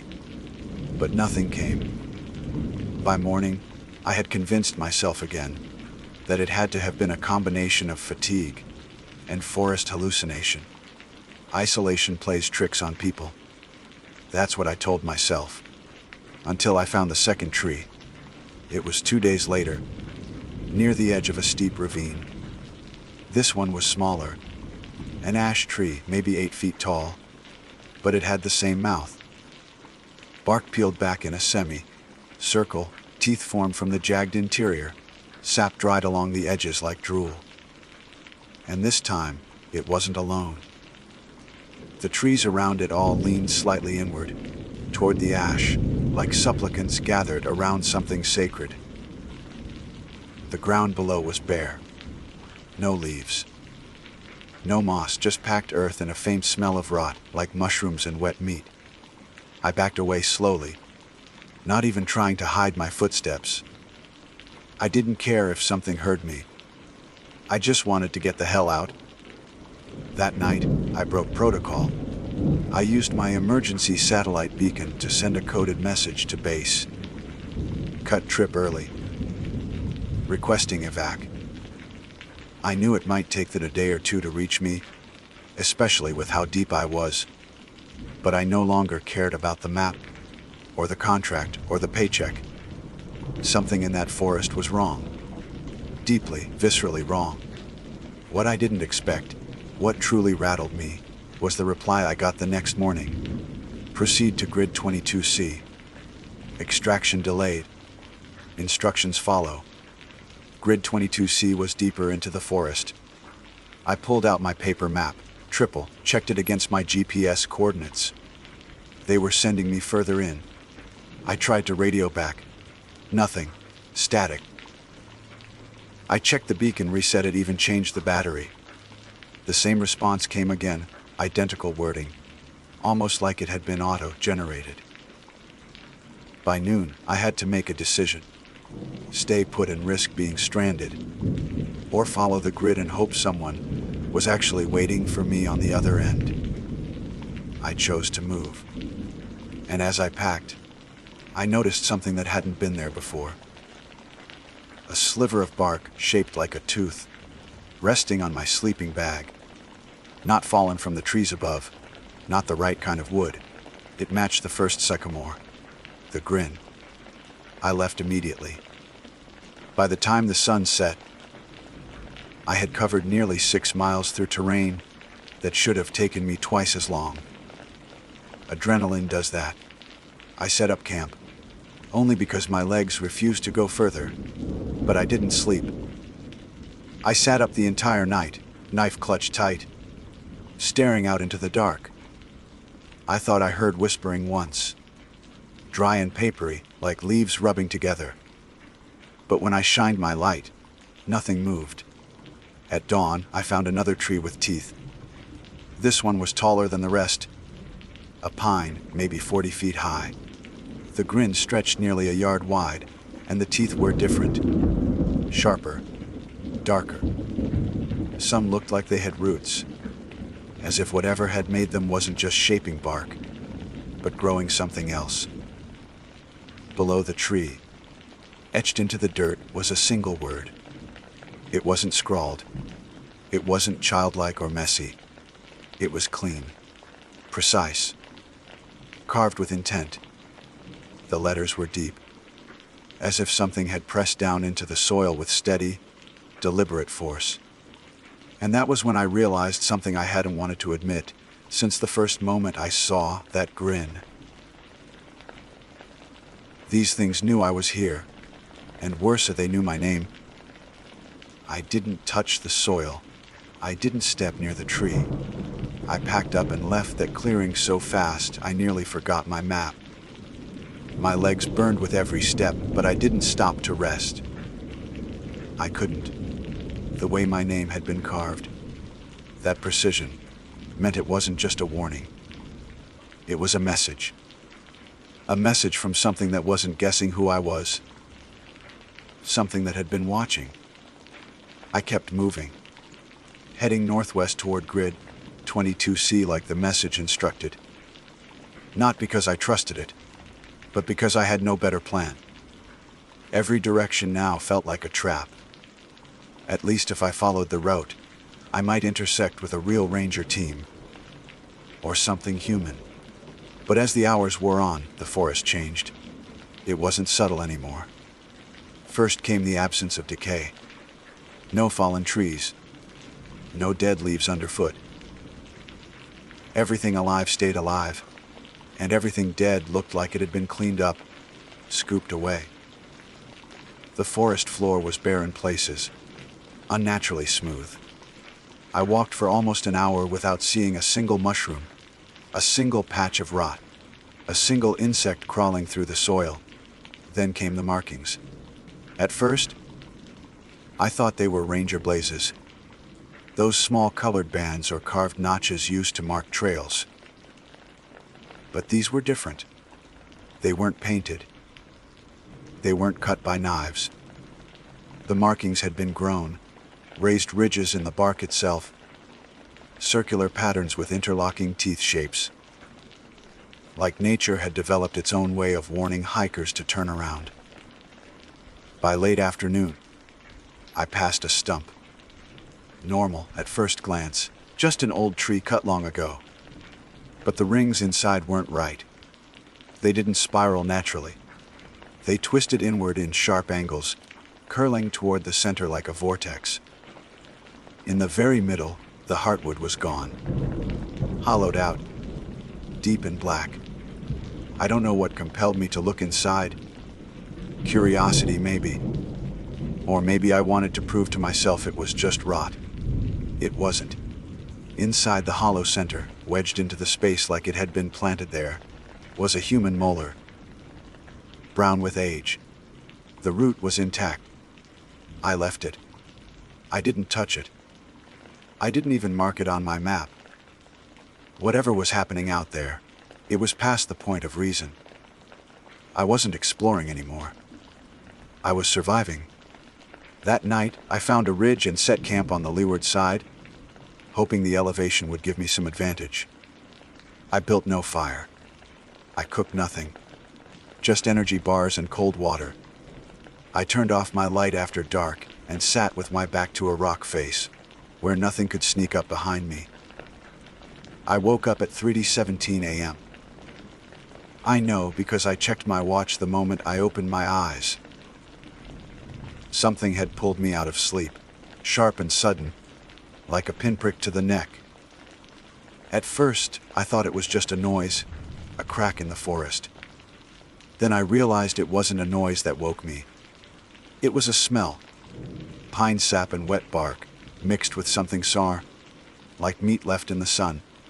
I didn't move. I didn't breathe. I just listened.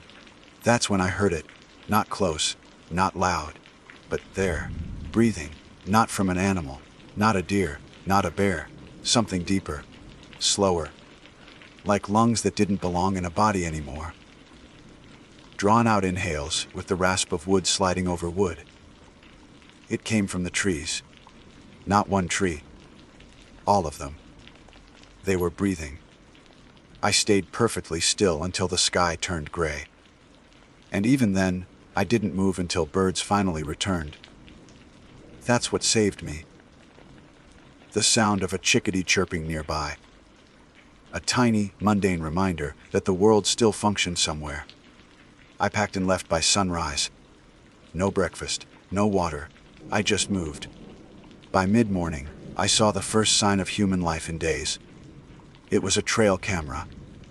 Old model, half covered in moss, bolted to a tree trunk with rusted metal. I ran to it like a man starving, hoping it meant someone had been through recently. But when I looked closer, my heart dropped. The tree it was attached to had teeth. They were subtle this time. Smaller. The mouth was barely noticeable unless you stood directly in front of it. But it was there. And more than that, the lens of the camera had been swallowed. The bark had grown over it like flesh over an embedded bullet. I stepped back, and that's when I saw the others. Dozens of them, all trees, all with small mouths, all with black lenses or broken pieces of gear, radio parts, shattered compasses, even a crushed GoPro, jammed into their trunks like trophies.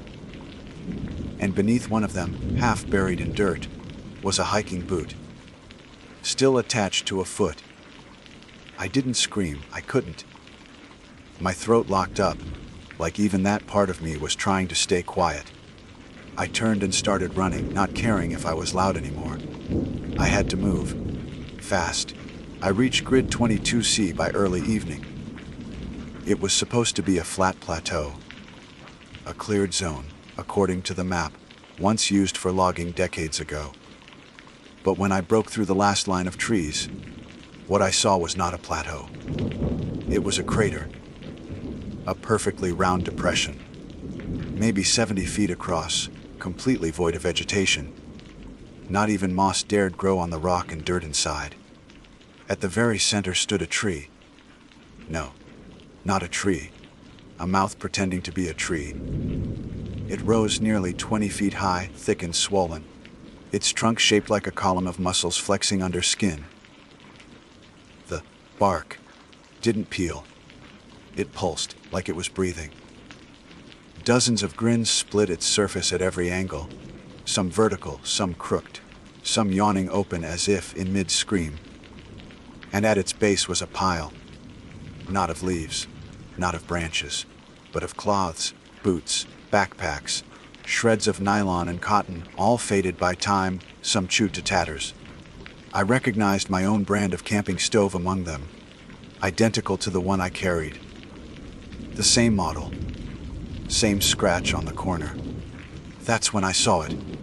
A figure, standing just beyond the tree thing. Or maybe inside it. I couldn't tell. It had no clear form, just a long, distorted silhouette, like someone stretched too far. Its edges shimmered, like heat waves rising from asphalt. It tilted its head, and smiled. I turned to run, but the forest behind me had shifted. The path I had taken in was gone, swallowed up by trees I hadn't seen before. The air grew thicker, heavy like molasses.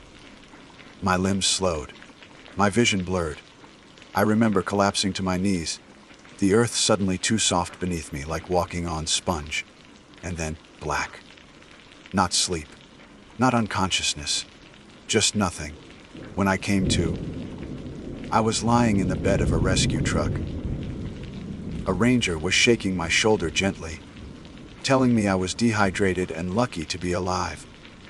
They said they found me wandering along a fire road, miles off course, mumbling nonsense. I didn't argue. I didn't speak. Not then. They took me to a hospital, ran tests, said I was suffering from exhaustion, exposure, maybe a minor concussion. They found no parasites, no toxins, nothing they could name. My gear was gone. All of it, except my waterproof notebook. It had been placed in my pocket, and inside, written in the same clean, precise handwriting I'd seen carved into the dirt. You saw it. Now you belong to it. I didn't talk to anyone after they discharged me. Not the doctors. Not the rangers. Not my employer. They said I was free to go, but I knew they were watching. They wanted to see if I'd tell someone. I didn't. I returned home to Roanoke and shut myself inside my apartment.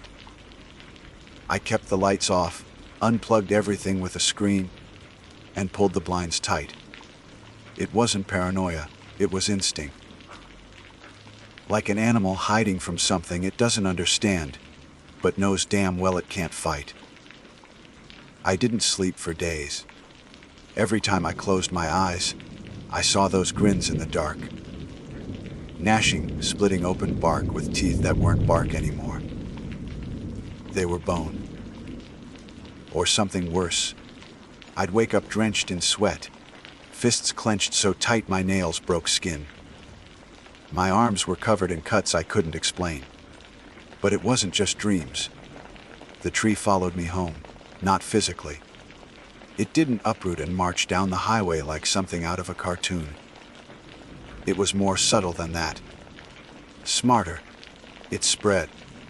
It started with a crack in my hardwood floor.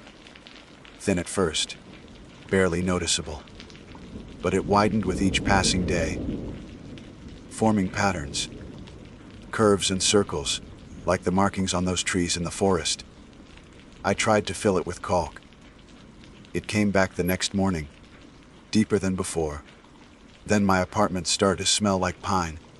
Faint at first. Sweet, almost pleasant. But it grew stronger, sour, thick with rot and sap. I cleaned every vent, every corner. Nothing helped. On the 6th day, I found a sliver of bark under my pillow. Curled, with a sharp tip. Same shape, same color.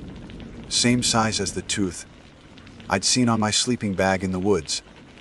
This time there was blood on it. My blood. I should have burned it. Tossed it. Flushed it. But I didn't. I kept it in a drawer, and I still don't know why. I stopped leaving my apartment altogether. I ordered food once, just to test if the world still worked. It arrived. Lukewarm noodles.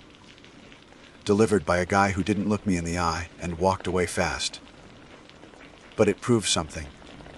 The outside still existed. At least for now. I tried to contact the company who sent me into that forest. Emails bounced. Phones rang and rang, then disconnected. Their website went down. One day it was there. Next day it redirected to a blank page. When I finally went to their office, the building was empty. Not vacant. Not moved out. Empty. Like no one had ever used the space. The nameplate on the door was gone. The mail slot was sealed shut with metal. I filed a police report. They said they'd look into it. They didn't. I knew I was on my own. That night, I dreamed I was back in the Monongahela, walking barefoot across soft dirt. My feet left no prints. I was being pulled forward, not by force, but by a hum. A deep, low vibration that moved through my chest, like standing too close to a subwoofer. The forest opened up to that same crater. The grinning tree stood taller now. Thicker. Its mouths moved in slow rhythm, sucking in air and releasing it in groans. It wasn't breathing. It was calling, and I was answering. When I woke, my feet were dirty. Soil under the toenails. Scratches on the soles. My apartment door was still locked. But the floor where the crack had been was now open. Not a full hole, just a slit, maybe 2 inches wide, revealing black earth underneath. I moved out the next day. Didn't matter, it followed. The next place I stayed, an extended motel near the interstate, started clean. I checked every corner. Within a week, sap began to leak from the seams of the window. Thick, amber-colored, sticky as glue. It dripped into the carpet and didn't dry. The manager asked if I'd spilled something. I told him I was checking out. He didn't argue. I spent a month couch, hopping between friends.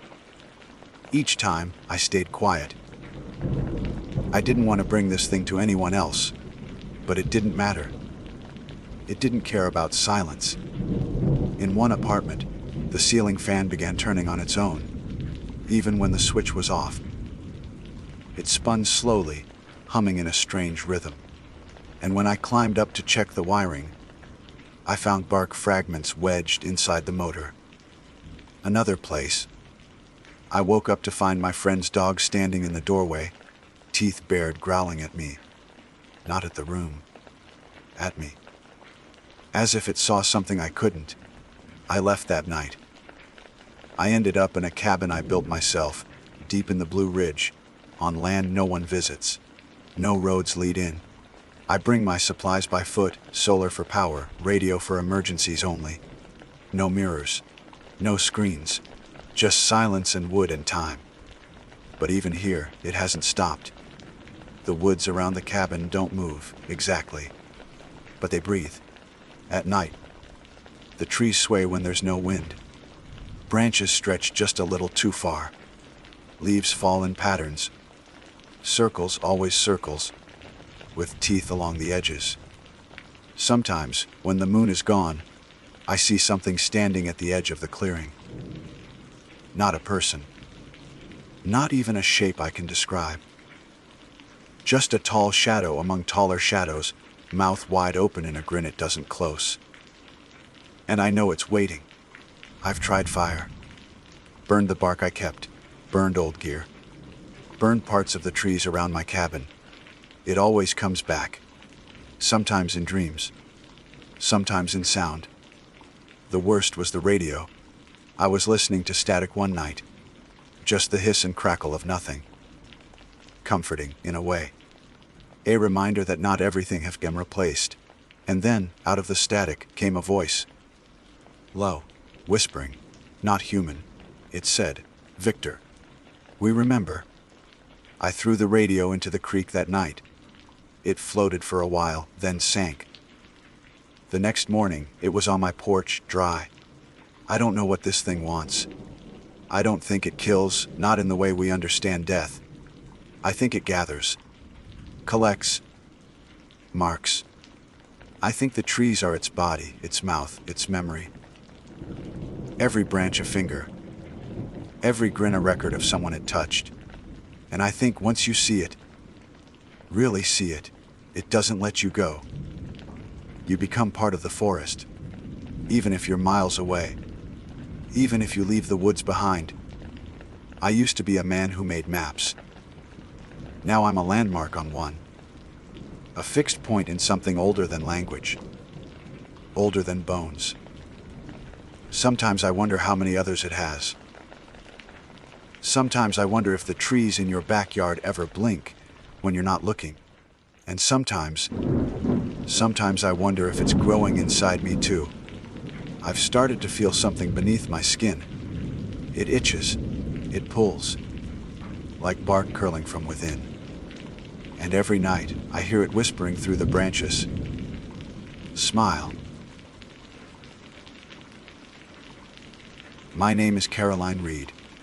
I was raised in the suburbs of Denver, Colorado. The kind of place where streets curved around cul-de-sacs sacks and neighbors waved politely, but never asked too many questions. By profession, I am a field researcher in environmental sciences, which means I spend more nights under open skies than in my own bed.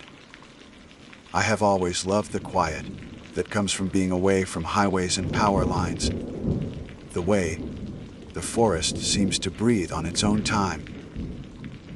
But there is another truth about me, one I would not have admitted so easily until that night. I was reckless when I thought I was safe. The story I am about to tell you happened 3 summers ago, though time has not dulled its edges. It clings to me in the most inconvenient ways. When I close my eyes at night, when I smell smoke, when I hear the crackle of firewood. I had driven west with nothing but a GPS unit, a paper map as backup, and a stubborn will to document a remote ecosystem near the cliffs of southern Utah. The plan was simple: reach the designated campsite, set up for a 3-day survey, and return with my notes. I had done this routine countless times before. The sun was sinking when my GPS marked a final waypoint. Campsite ahead. Relief washed through me. My shoulders ached from hours on the dirt road, and my hands were stiff from the steering wheel. The track had narrowed until it was little more, and 2 ruts cutting through the sagebrush. When I crested a small rise, I expected the usual sight, maybe a fire ring, maybe a few rocks arranged to mark where others had stayed before. Instead, what I found made me slow the Jeep until it rolled to a crawl. The fire pit was there, a shallow circle of stones blackened with soot. But inside, instead of ash, there was a pool of fresh blood. It glistened in the fading light, dark and wet, as though something had bled out only moments before. For a long moment, I thought my eyes were playing tricks. Blood dries quickly, turns brown, flakes into the dirt. This was red, thick, reflecting the orange sky like a mirror. I sat frozen behind the wheel. Every rational thought in me shouted to leave. Back up, turn around, put distance between myself and whatever had happened here. But I also knew my fuel gauge was dangerously low. The GPS had led me here because it was the last mapped site before the cliff line. Beyond this, there would be no road, just a sheer drop into a maze of canyons. Going back meant risking running dry in the middle of nowhere. Staying meant facing the possibility that someone had been hurt, or worse, still nearby. I killed the engine. The silence that followed was enormous, the kind of silence you feel pressing against your eardrums. No birds, no insects, no wind through the junipers. I opened the door slowly, every motion deliberate, as if sudden movement might provoke something watching. My boots crunched on gravel. The smell hit me next, coppery, sharp, undeniable. Blood has a way of seizing your stomach before your brain catches up. I forced myself to step closer. The pit was maybe 3 feet across. The blood filled it halfway, thick enough that a bubble rose lazily to the surface and popped. No footprints disturbed the dirt around it. No drag marks, no sign of struggle. Just that impossible, gleaming pool. I backed away, my throat tight. The practical side of me tried to reason. Maybe hunters had dressed an animal here. Maybe someone had poured out the remains of a deer or elk. But I knew the difference between animal blood and something else. I had studied biology long enough to recognize that what sat in that pit was more than any hunter could have hauled. It was too much. Far too much. Still, daylight was bleeding out of the sky. Shadows stretched long and thin. My choices narrowed with every minute. I set up camp 50 yards from the pit, close enough to keep my vehicle within reach, but far enough that I didn't have to see that circle if I turned my head. My hands shook as I raised the tent, fumbling with poles I had assembled 100 times before. I lit a small camp stove, more for the comfort of routine than hunger, but I couldn't eat. The smell of the blood carried faintly on the breeze, or maybe I imagined it. By the time darkness fell, I had convinced myself to stay awake through the night. Rationality insisted I needed sleep for that planned in the morning, but instinct told me closing my eyes here was a mistake. I sat with my back against the Jeep, flashlight balanced on my knee, notebook in hand. I wrote observations to keep my mind steady, the way I might during fieldwork. At first, nothing happened. The desert night is usually alive with sound. Crickets, the distant yip of coyotes, the rustle of small mammals in the brush. But that night, silence reigned. It was a silence so complete, I began to notice my own heartbeat in my ears. Around midnight, just as my pen scratched another line, I heard it. A single splash. It came from the fire pit. I froze, breath locked in my chest.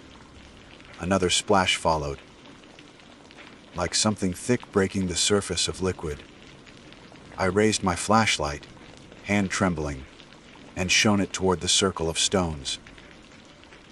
The beam cut across the darkness, catching the wet glimmer of red. The surface rippled as though something beneath had stirred. I wanted to believe it was the wind, but the air was still. The ripples widened, lapping against the edges of the stones. Then, in the center, a shape emerged, a pale curve, smooth and rounded. For a horrifying instant, I thought it was a skull. My light quivered across it, revealing not bone but a hand. A human hand, rising slowly, fingers splayed as if reaching for air. The notebook slid from my lap. I scrambled to my feet, flashlight beam jerking wildly. The hand pushed higher, coated in blood that ran in sheets down the wrist, the arm, until the elbow cleared the surface. The skin looked waterlogged, pale to the point of bluish, as though it had been submerged for far too long. Yet it moved with strength, pressing against the edge of the pit. I staggered backward, nearly tripping over my own boots. My mind screamed to run, but my legs rooted in place. The hand clawed at the stones, nails scraping rock. A wet, sucking sound filled the night as the rest of a figure began to rise. I turned. I don't remember deciding to move. But suddenly I was fumbling for the Jeep's door handle, nearly ripping it off as I yanked it open. I dove inside, slammed it shut, and jammed the locks down with both hands. My flashlight clattered to the floorboard. Through the windshield, I saw it. The figure had pulled itself halfway out. A head lolled back, hair plastered to its face with gore. Its eyes were closed, but its mouth hung open, blood streaming from between its lips as though it had drowned in it. The body convulsed, shoulders jerking unnaturally, like a puppet pulled by tangled strings. I started the engine. The roar shattered the silence, but the thing didn't react.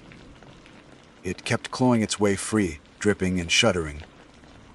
My hands fumbled the gear shift. Gravel spit beneath the tires as I turned the wheel hard, angling away from the campsite. The headlights swept across the pit one last time, illuminating the figure fully. It was a woman. Or had been, once. Her features were swollen, distorted by death. Yet there was something unmistakably human in the angle of her cheekbones, the shape of her mouth. Her eyes opened as I looked. They were white. The Jeep lurched forward. I gunned the accelerator, careening down the rutted track.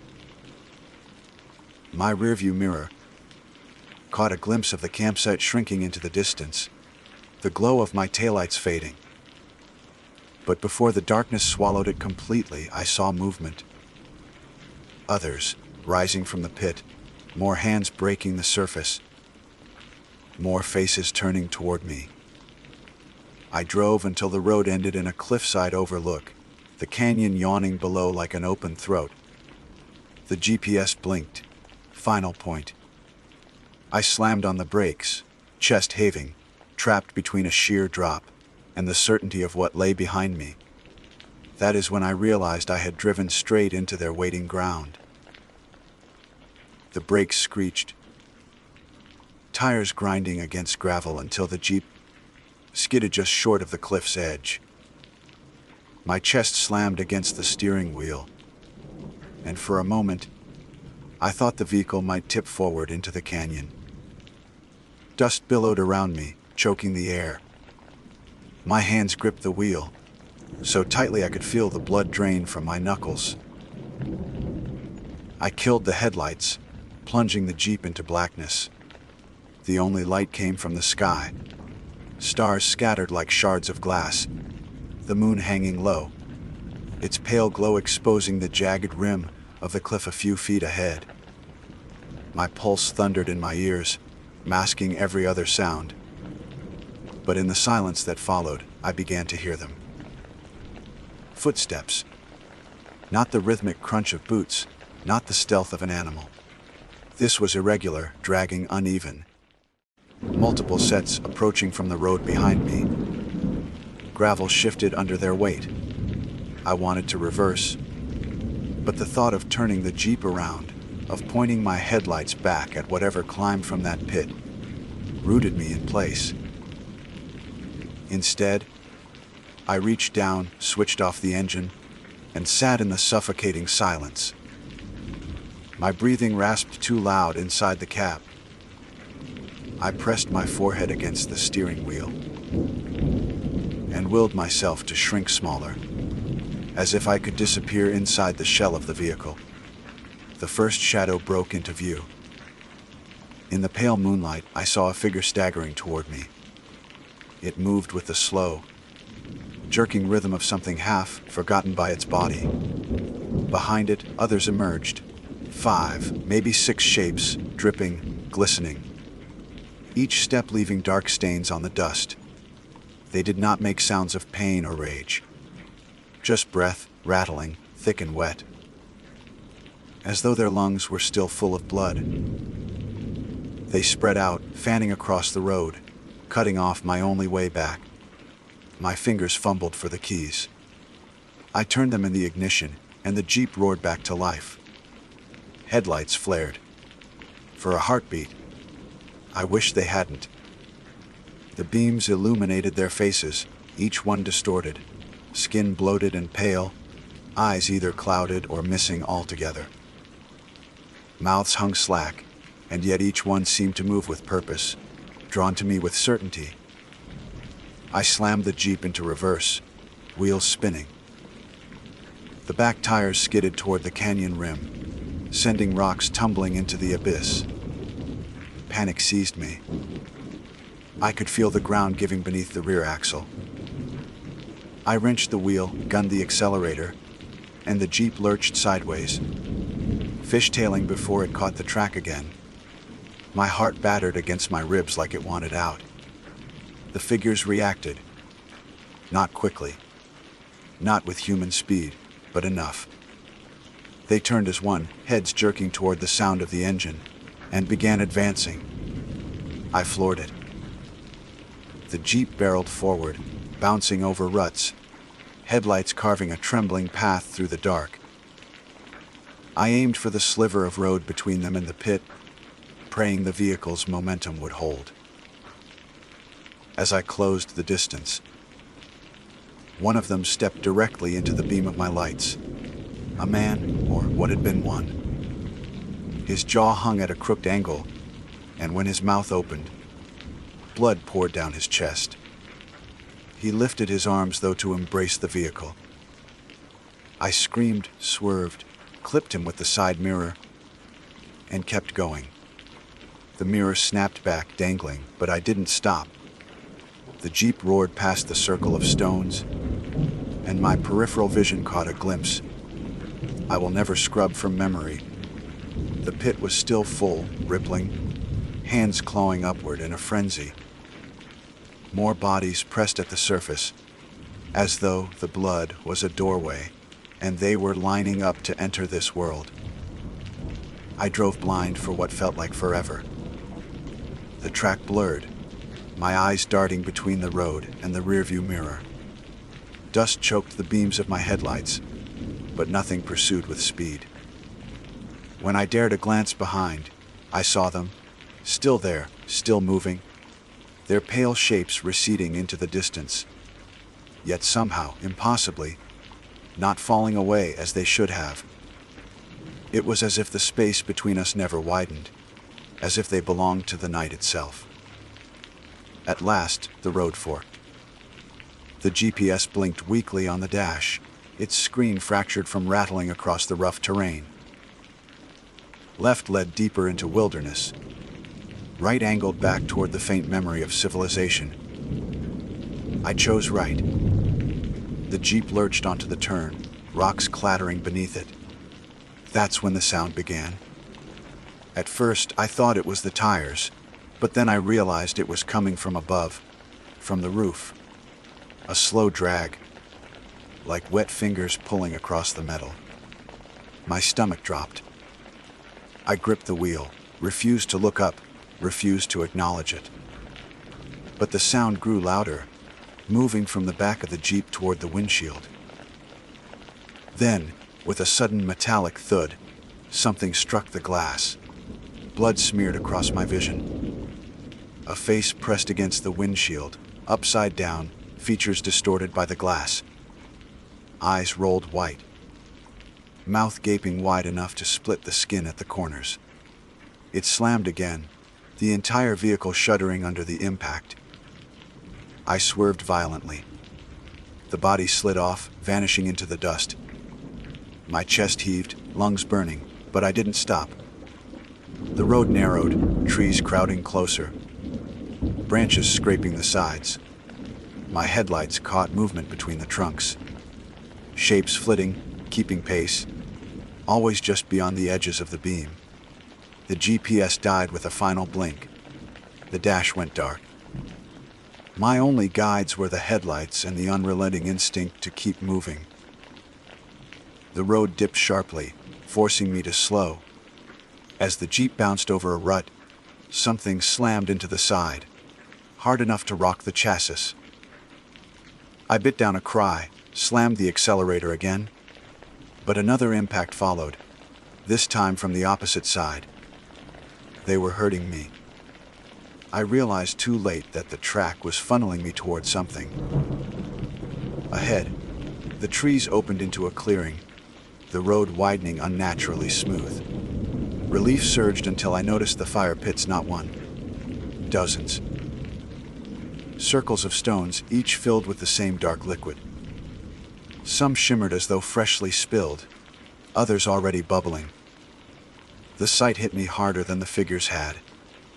It wasn't one campsite. It was many. This place had been chosen, prepared, arranged for reasons I couldn't grasp. I slammed the brakes, but the Jeep slid forward into the center of the clearing. My headlights swung across the pits, and for an instant, every surface rippled in unison. Then the air filled with sound. Not screams, not words, but a chorus of wet gasps, as if every pit exhaled at once. Shapes rose. Not all were human. Some were twisted, limbs elongated, jaws unhinged too wide, skin sloughing as they clawed upward. Dozens of them, dragging themselves free, eyes glowing faint in the headlights. I couldn't breathe. I couldn't think. Only act. I spun the wheel, floored the accelerator, and the Jeep shot toward the far end of the clearing. Figures stumbled into my path, and I plowed through them, the impact rattling my bones. Something cracked across the windshield. Blood sprayed in arcs. I kept going, engine screaming, until the road reappeared like a miracle. Branches whipped against the vehicle as I tore down the track, the clearing falling away behind me. But the sound followed. The rattling breath, the dragging steps, the unnatural chorus of movement. They were everywhere now, spilling from the trees, rising from the ditches. The forest itself seemed to vomit them into my path. My fuel gauge dipped near empty. The needle quivered, threatening the red. I pressed harder, teeth clenched, knowing the tank would betray me. And then, like a cruel joke, the road ended again. Another cliff. This one overlooked a narrow canyon, walls sheer, a river glinting faintly in the moonlight below. No roads leading on, no tracks wending back. Trapped once more. I braked, dust spiraling. Behind me, the forest seethed with shapes moving closer, their pale forms flickering in the dark. I could not go forward, and there was nothing left behind but them. My breath caught as I realized there was only one choice left. Either wait for them to reach me, or drive into the canyon and pray the fall didn't kill me faster than they would. The engine idled beneath me, rattling like a beast running out of breath. My hands slipped on the steering wheel from sweat, my pulse hammering so loudly it drowned out the world. The canyon yawned in front of me, endless black with a shimmer of silver far, below where the river caught the moonlight. Behind, I could hear them, shapes moving through the trees, dragging, stumbling, closing in. The scraping of boat and stone, the wet sound of bodies that should never have moved. The Jeep trembled, its headlights casting a thin, desperate beam across the void. I leaned forward, staring down the cliff. The drop wasn't something a sane person would take. Even if the fall didn't kill me, the water might, or the rocks hidden beneath. But waiting meant letting them reach me. I saw again the white eyes, the slack mouths, the arms reaching. Death was certain one way. The canyon at least held the illusion of chance. I pressed my palms against the wheel and whispered, "God help me," though I hadn't prayed since I was a child. Then I floored the accelerator. The Jeep leapt forward, tires shrieking. Gravel exploded beneath me, the cliff edge rushing. For one breathless second, I thought maybe the ground would hold me back. Maybe the earth itself would save me. Then weight vanished. The vehicle launched into emptiness, suspended, wheels spinning uselessly in air. My stomach dropped. Time tore itself apart. The fall was a howl in my ears, A scream of metal and wind, and the roar of the river rising. The Jeep hit hard, nose first, glass shattering, the world folding into chaos. My body whipped against the restraints, pain flaring bright. Then water swallowed us. Cold slammed into me like fists. The windshield gave way, and the river surged in, filling the cabin. My lungs seized. I fought with the belt, fingers clawing at the buckle until it snapped. The Jeep tilted, sinking fast. I kicked, forcing my body through the gap where the glass had blown out. Darkness pressed from all sides, bubbles tearing from my mouth. For a heartbeat, I thought the river wanted me too, that it would drag me down and hold me, until I joined the chorus of the lost. But instinct shoved me upward. My chest burned, vision tightening, until at last I broke the surface. I gasped, the night sky spinning above. The current yanked me, dragging me downstream. I tried to swim, but the water spun me like a leaf, slamming me against hidden rocks, scraping my arms raw. Somehow, I clung to a jagged boulder and hauled myself half onto it, coughing, retching, chest on fire. I lay there shaking, river spray hitting my face. For the first time since the nightmare began, silence stretched around me. No footsteps, no rattling breaths, only the river. I almost believed I had escaped. Then the far bank, lit by the weak shine of the moon, figures gathered. Dozens of them, their pale bodies slick with blood that the river should have washed away. They stood at the water's edge, motionless, their faces tilted toward me. Some swayed, heads lolling, but none stepped into the current. The river was a barrier they would not cross. I clung to the rock and painted the canyon walls in pale orange. My body ached with bruises, but the sight of sunlight was a drug. The figures were gone, vanished as if they had dissolved into mist. I dragged myself to the bank, crawled onto the sand, and lay there staring at the sky until I could move again. My gear, my notes, my Jeep, all gone. I had only the clothes on my back, torn and heavy with water. But I was alive. The canyon was vast, carved by time, with no sign of roads or trails.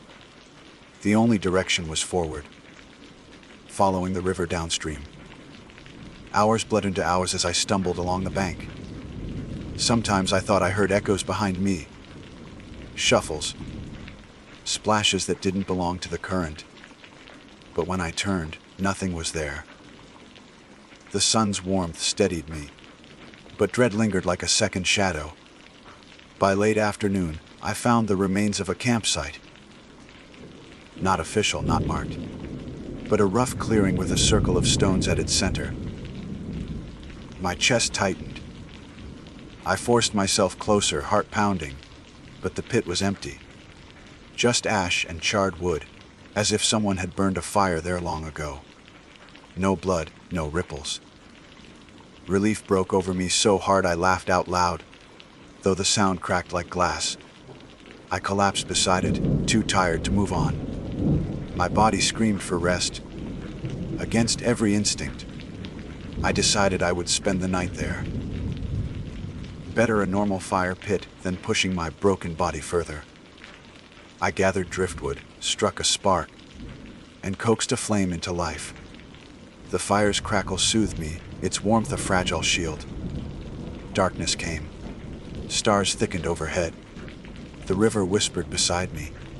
For a while I let the sound lull me, eyes closing, body sinking. Sleep tugged at me, insistent, heavy. Then I woke to the smell. Copper, sharp, thick, my eyes flew open. The fire pit glowed faintly, but the flames were wrong. They burned low. Not orange, but deep red, like coals soaked in liquid. My stomach flipped. The stones glistened. The ash had vanished, replaced by a slow, spreading pool of blood. I staggered back, heart battering. My firewood was gone, swallowed. The blood shimmered in the pit. rippling as though something beneath stirred. A voice broke the night. Caroline, my name, spoken in a wet, gurgling rasp. It came from the pit, from beneath the surface. The sound froze me more than any figure could. No one here should have known my name. No one here should have called it with such terrible intimacy. I turned to run, but the river blocked one side, and canyon walls caged the other. The only path led forward, into deeper wilderness. Behind me, the blood churned. Figures began to rise, pale arms clawing their way free. I fled. My legs buckled, but terror lent me strength. I ran until my lungs tore, until my body wanted to collapse. Still, I heard them. Always behind me. Never far enough. Their breath rattled, their steps dragged, but somehow they never fell away. The canyon twisted. I stumbled into a narrow gorge. Walls closing overhead. Moonlight painted the stone silver. My foot caught a root and I fell hard, skin tearing. When I looked up, I saw something that stopped me cold. Carved into the cliff face ahead was a doorway. Not natural. Not erosion. A human hand had shaped it. Square and deliberate, leading into blackness. Symbols etched into the stone spiraled. Around the frame, markings I couldn't read. My instincts screamed both warning and invitation. The footsteps were closing. The voices were louder now, overlapping, chanting in broken tones. My name among them. Always my name. I had no choice. I crawled to the doorway, pressed my body through, and the darkness swallowed me. Inside, the air was cold, damp. The sound of the river vanished, replaced by silence that vibrated like a held breath. My fingers traced the walls. Stone slicked beneath them. The passage wound deeper, tighter, until I entered a chamber. At its center stood a pit, larger than the others, perfectly round, carved into the stone itself, and it was not filled with blood. It was empty, black, a depth that seemed to fall forever. As I approached, the chanting outside stopped. Total silence fell. Then, from the pit, a whisper rose. Not from a mouth, from inside my head. "You belong here, Caroline." I staggered back, but the chamber offered no escape. The doorway behind me had sealed. Stone fused where it had been. I was trapped. The whisper grew, layers folding into one another, until it became a chorus of all the voices I had heard. Each one of them had stood where I stood. Each one had fallen into the pit. The edge crumbled beneath my feet. Dust spiraled into the void. I clawed at the walls, desperate, screaming. But the pull was too strong. The blackness yawned wider, swallowing light, swallowing sound. The last thing I felt was falling, deeper than any canyon, into a place where no river waited, no sun could rise. Only the endless chorus, waiting to claim my voice as its own.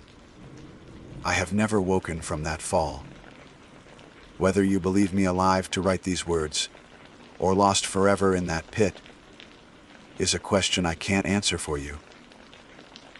I only know this: if you ever find yourself driving through the wilderness, if your GPS marks a campsite ahead, if you see a circle of stones, keep driving. Because some campsites were never meant for the living. My name is Ethan Cole. I'm 28 years old, a software engineer from Portland, Oregon. I consider myself practical, logical, maybe too careful sometimes. I don't chase thrills. I don't believe in ghosts. I don't even watch horror movies. But what happened on that trip, what we lived through, none of that logic helped me. I still hear the sounds sometimes. I still dream of the dark. It was late September, just when the air starts to turn sharp in the evenings, and the Pacific Northwest shifts from golden autumn into the wet, quiet creep of winter. That's when Dan called me. Dan Ramirez, 31, a professional photographer, my closest friend since college. He'd been talking for years about doing a deep woods hiking trip, really off grid, no cell towers, no marked trails. Just us in the forest. "Come on," he said. "We'll hit Eagle's Crest. Stay 2 nights. I'll bring the gear. You bring your boring. Uptight energy so I don't fall off a cliff or get eaten by a bear." I hesitated, as I always do. But I'd been working 60-hour weeks for the past few months, and something about the idea of getting out of the city, really out, sounded right. Stupid, but right. Dan also invited his cousin Maya, 25, grad student, outdoorsy to the bone, and her boyfriend, Tyler. I didn't know Tyler. Dan barely did either. That should have been a red flag. But he had a car, apparently knew the area, and was good hang, according to Maya. That was enough for Dan. We left early Friday morning. Tyler drove. His Jeep was stuffed with gear: sleeping bags, tents, flashlights, bear spray, a water filter pump, and more freeze-dried meals than we'd ever need. The plan was to hike in about 6 miles, past the Eagle's Crest trailhead, then cut off the main road, and follow an old logging road into the hills, where Dan swore there was a hidden ridge with an incredible view and no foot traffic. We got to the trailhead around 10 a.m. The sky was washed out blue, air crisp, perfect hiking weather. I remember thinking this might actually be a good idea. For the first few hours, it was uneventful. We laughed. Maya pointed out animal tracks. Dan took photos of moss covered stones like he was shooting for National Geographic. Tyler walked in front most of the time, always a few steps ahead. He didn't talk much. He didn't smile much either. He had that restless energy, like he was always looking for something better, just beyond the trees.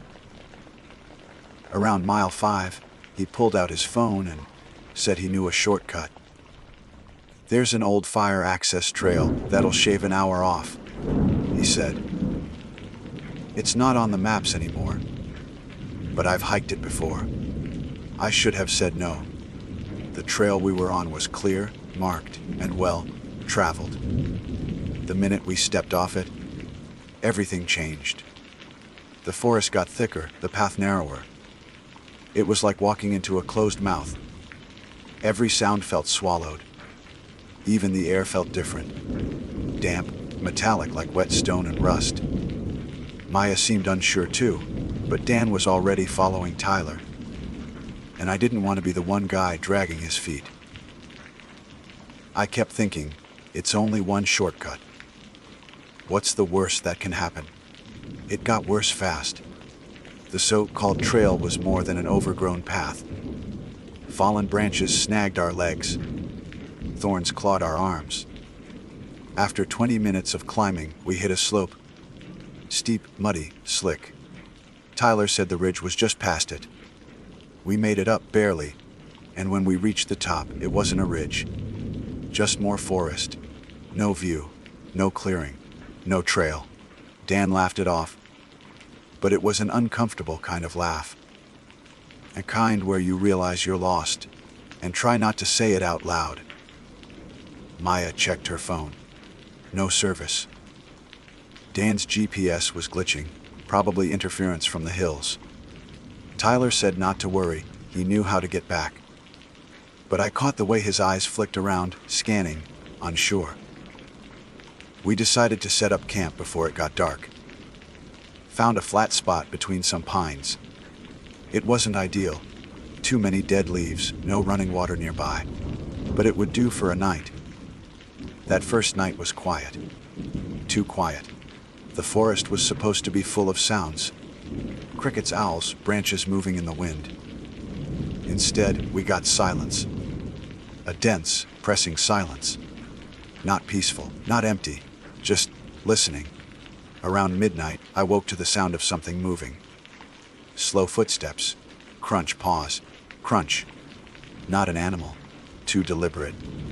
I sat up in my tent, heart pounding. I didn't say anything. I just listened. Then, nothing. No footsteps. No wind. It was like whatever it was had stopped the moment I moved.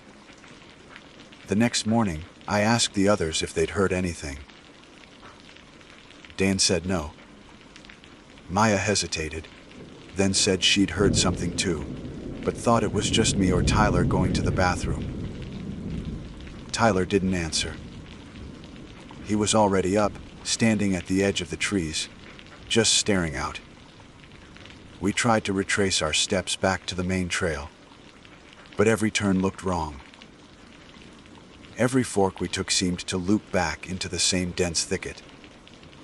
We were deeper than we thought, and Tyler finally admitted he didn't recognize the terrain anymore. That's when we started to worry. We still had food, water, and power banks for our phones. Dan joked that we could live out here for a week, but none of us laughed. It wasn't funny anymore. Around mid-afternoon, we found a tree. That doesn't sound like much, but it was. This tree was enormous, towering over everything else.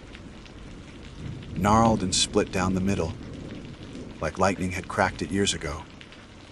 But what stood out wasn't the tree. It was what was carved into it. Symbols, dozens of them. Circles, line shapes like runes or glyphs, not graffiti, not random, old, deep, weathered. Dan took a photo, then immediately deleted it. Glitched my screen, he muttered. Weird. I told him to leave it alone.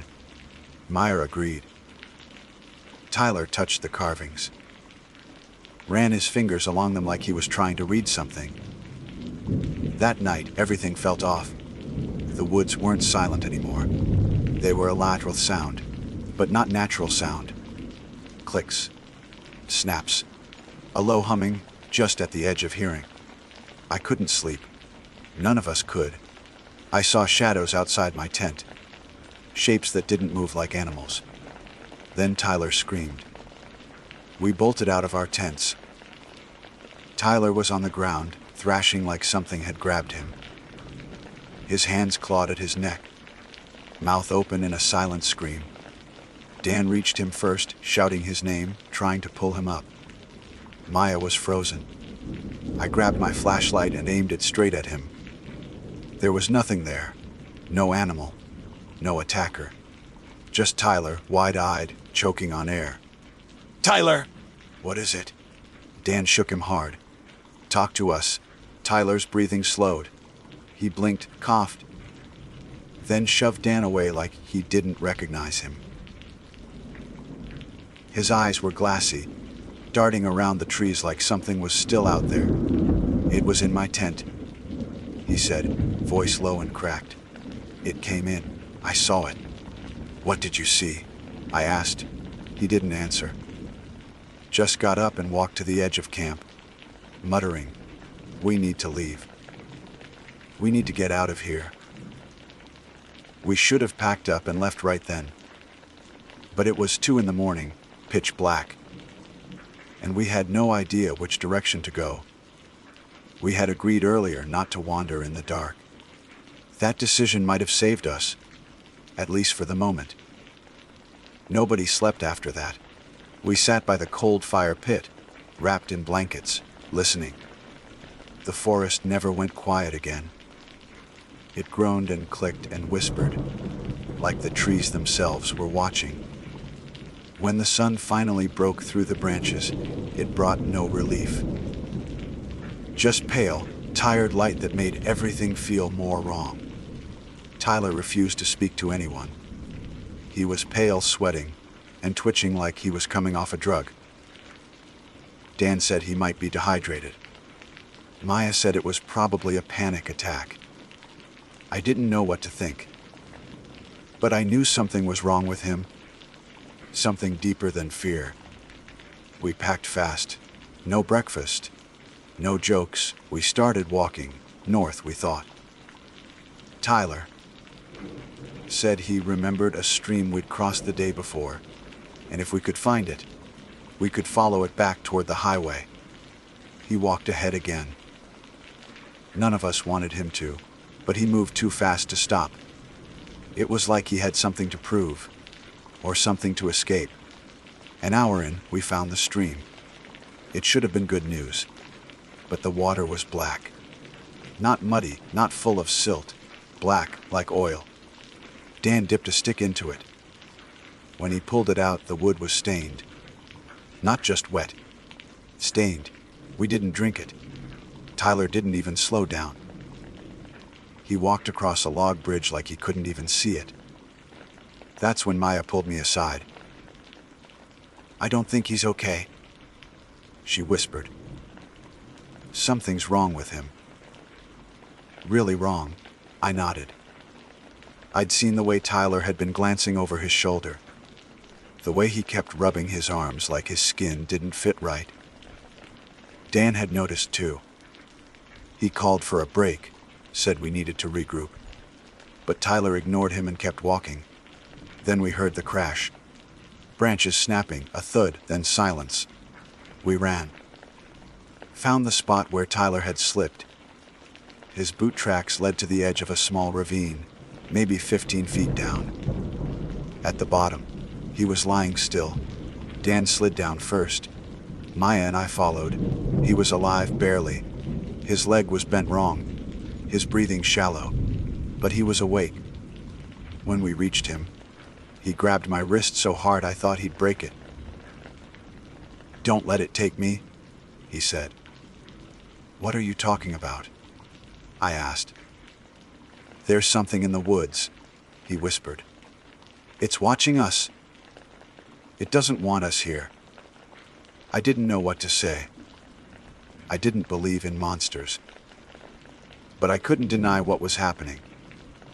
Something was out here, and it had Tyler terrified beyond reason. We made a stretcher out of branches and rope.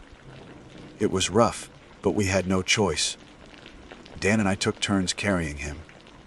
Maya walked ahead, scouting the path, her knife in one hand. The forest grew darker, not because of clouds. There weren't any. The sun was still out somewhere above us. But the trees grew thicker, the air colder, the shadows deeper. It felt like the forest was closing in. That's when we saw the second tree, just like the first. Tall, ancient, split down the middle. More symbols carved into it, fresh ones this time. Not weathered, clean, deep. Still flaking wood shavings. And at the base of the tree, a pile of bones. Small bones. Animal, maybe, but arranged, stacked in a spiral, like a ritual or a warning. We didn't stop. Tyler started mumbling again. His voice low, like he was talking to someone under his breath. I leaned closer. "Do you hear it?" he said. I asked what he meant. "It's in the ground," he whispered. "It's in the roots." Maya picked up the pace. She said she thought she saw a clearing ahead. She was right. We emerged into a sunlit patch of grass. A wide circle, maybe 30 feet across, surrounded by dense woods. We put Tyler down and caught our breath. For a moment, it felt like we might be okay. Then Dan checked his camera. He'd been snapping photos on and off the whole trip, even through the trees earlier. He wanted to find a signal to upload them. But now, he looked pale. "All the photos are gone," he said. "Everything after yesterday afternoon. Deleted." He swore he didn't do it. None of us did, but they were gone. That's when we noticed the silence again. Total, smothering. No wind, no birds, no bugs. Then the trees at the edge of the clearing moved. Not the leaves, the trunks. Shifted slightly, as if something massive had brushed past them. Just out of sight, we froze, and then we saw it. A figure, just for a second, at the far edge of the clearing. Wrong. Like a shadow standing upright, too thin, too long. Gone as soon as we blinked. Maya raised her knife. Dan grabbed a rock. I reached for the bear spray, but Tyler sat up on the stretcher, eyes wide. "It's here," he said. "It followed us. We ran. We didn't talk. We didn't look back. We just moved, crashing through undergrowth, ducking branches, slipping on roots. I heard Maya fall. Dan pulled her up. Tyler screamed behind us, then went silent. We made it maybe a quarter mile before collapsing near a ridge. No sign of Tyler. No idea where we were. I wanted to go back for him. I did. But Dan said we wouldn't make it if we did. Maya was crying, holding her knife with white knuckles. I felt sick, cold, hollow. And then, from the trees behind us, we heard footsteps. Not animals. Footsteps. Getting closer. We stood there frozen. The footsteps behind us weren't rushed or panicked. They were slow, steady, purposeful. Crunch, pause. Crunch. Dan motioned for us to move, but Maya couldn't. She was gripping my arm so tight it hurt. Her breathing was shallow. Mouth open but no sound coming out. I leaned in and whispered, "We have to go." She didn't respond. I had to shake her. The footsteps stopped. We waited. Then, from behind the trees, a voice. Tyler's voice. But it wasn't right. It was off. Too calm, too clear, too detached. Like someone reading his voice from a script. It called. "Where are you?" Dan stepped back. That's not him. Maya was crying now, silent tears streaking down her dirty face. I grabbed both of them by the shoulders and pulled them up the ridge. We scrambled, slipping in the dirt, grabbing roots and rocks. We didn't stop. Not even when we heard the voice again. "Ethan." It said my name. That was when I knew Tyler was gone. At the top of the ridge, the terrain opened slightly. More trees, but spaced just enough to see slivers of sky between them. There was a smell now, like rotten wet metal. It clung to everything. I gagged, covering my mouth with my shirt. Dan checked his GPS again. Still nothing. Our phones were dying one by one. Mine was at 5%. Maya's had already gone black. Dan's blinked and shut off 10 minutes later. We were on our own. We moved quietly now, like prey. No one spoke. No one looked back. The forest was different, older. The trees were twisted in ways that didn't make sense. Some grew sideways. Others bent into arches over the path, as if forming a tunnel. At some point, the path just stopped. No warning. No sign. 1 second we were walking a clear route, and the next we were in a field of ash and dead leaves. Trees burned down to stumps. The ground black and brittle underfoot. And in the middle of it all, something. It looked like a hut at first. Made of sticks, bones, strips of cloth. But as we got closer, we saw it wasn't built. It had grown. The wood was alive, pulsing slightly, stitched together with veins of moss and hair. Dan pulled me back. We shouldn't be here. Maya was walking toward it. She didn't look afraid anymore. She looked blank. I called her name. Nothing. She reached the edge of the structure, touched one of the hanging strips of cloth. It moved, twitched like it had a nervous system. And then something inside the hut stirred. A whisper, soft and urgent. Dozens of voices overlapping, not speaking words, just breathing sound. Dan grabbed Maya's arm, yanked her away. She screamed. Fought him, but he held on. We ran again. The hut groaned, like it was waking up. We kept going, cutting through brush and bramble, bleeding from thorns, stumbling over rocks. I lost track of time. An hour. 2. It didn't matter. At some point, the forest thinned. We saw a light ahead, faint, orange, flickering. A cabin. I thought I was hallucinating, but it was real. A small wooden cabin, windows boarded, smoke rising from a crooked chimney. There was a single lantern outside, nailed to the wall. It was the first man-made thing we'd seen in almost 2 days. We didn't hesitate. The door creaked open. Inside, it was dark, dusty, but empty. 1 table, 2 chairs, a stone fireplace, a broken cot in the corner. Dan blocked the door. Maya collapsed in a corner. I lit the lantern and set it on the table. We didn't talk. We couldn't. It was like our voices didn't work anymore. I stared at the fire. Dan stared at the door. Maya stared at nothing. That's when I noticed the writing. On the walls, faint at first, then clearer. Scratched into the wood thousands of times over, the same 4 words, Diot, Lus, to IT, all caps. Carved in shaking, desperate strokes. Over and over again. Dan read it too. His mouth moved silently. He looked at me, then at Maya. And that's when the knocking started. Not on the door, on the walls, from outside inside. From under the floor. Knock, knock, knock, slow, measured. Maya started humming. Some tune I didn't recognize. A lullaby. No, not a song. A chant. I snapped, shouted her name. She didn't stop. Dan grabbed her, shook her, slapped her. Nothing. Her eyes were open but empty. Like someone had hollowed her out from the inside. The knocking got faster. Knock, knock, knock, knock. The walls shook. The door burst open, and nothing was there. Just black forest. But the air moved like something had entered. The lantern went out. And then I heard it again. Tyler's voice. Right behind me. Ethan. Let me in. I turned and there was no one. But Maya was gone, just gone.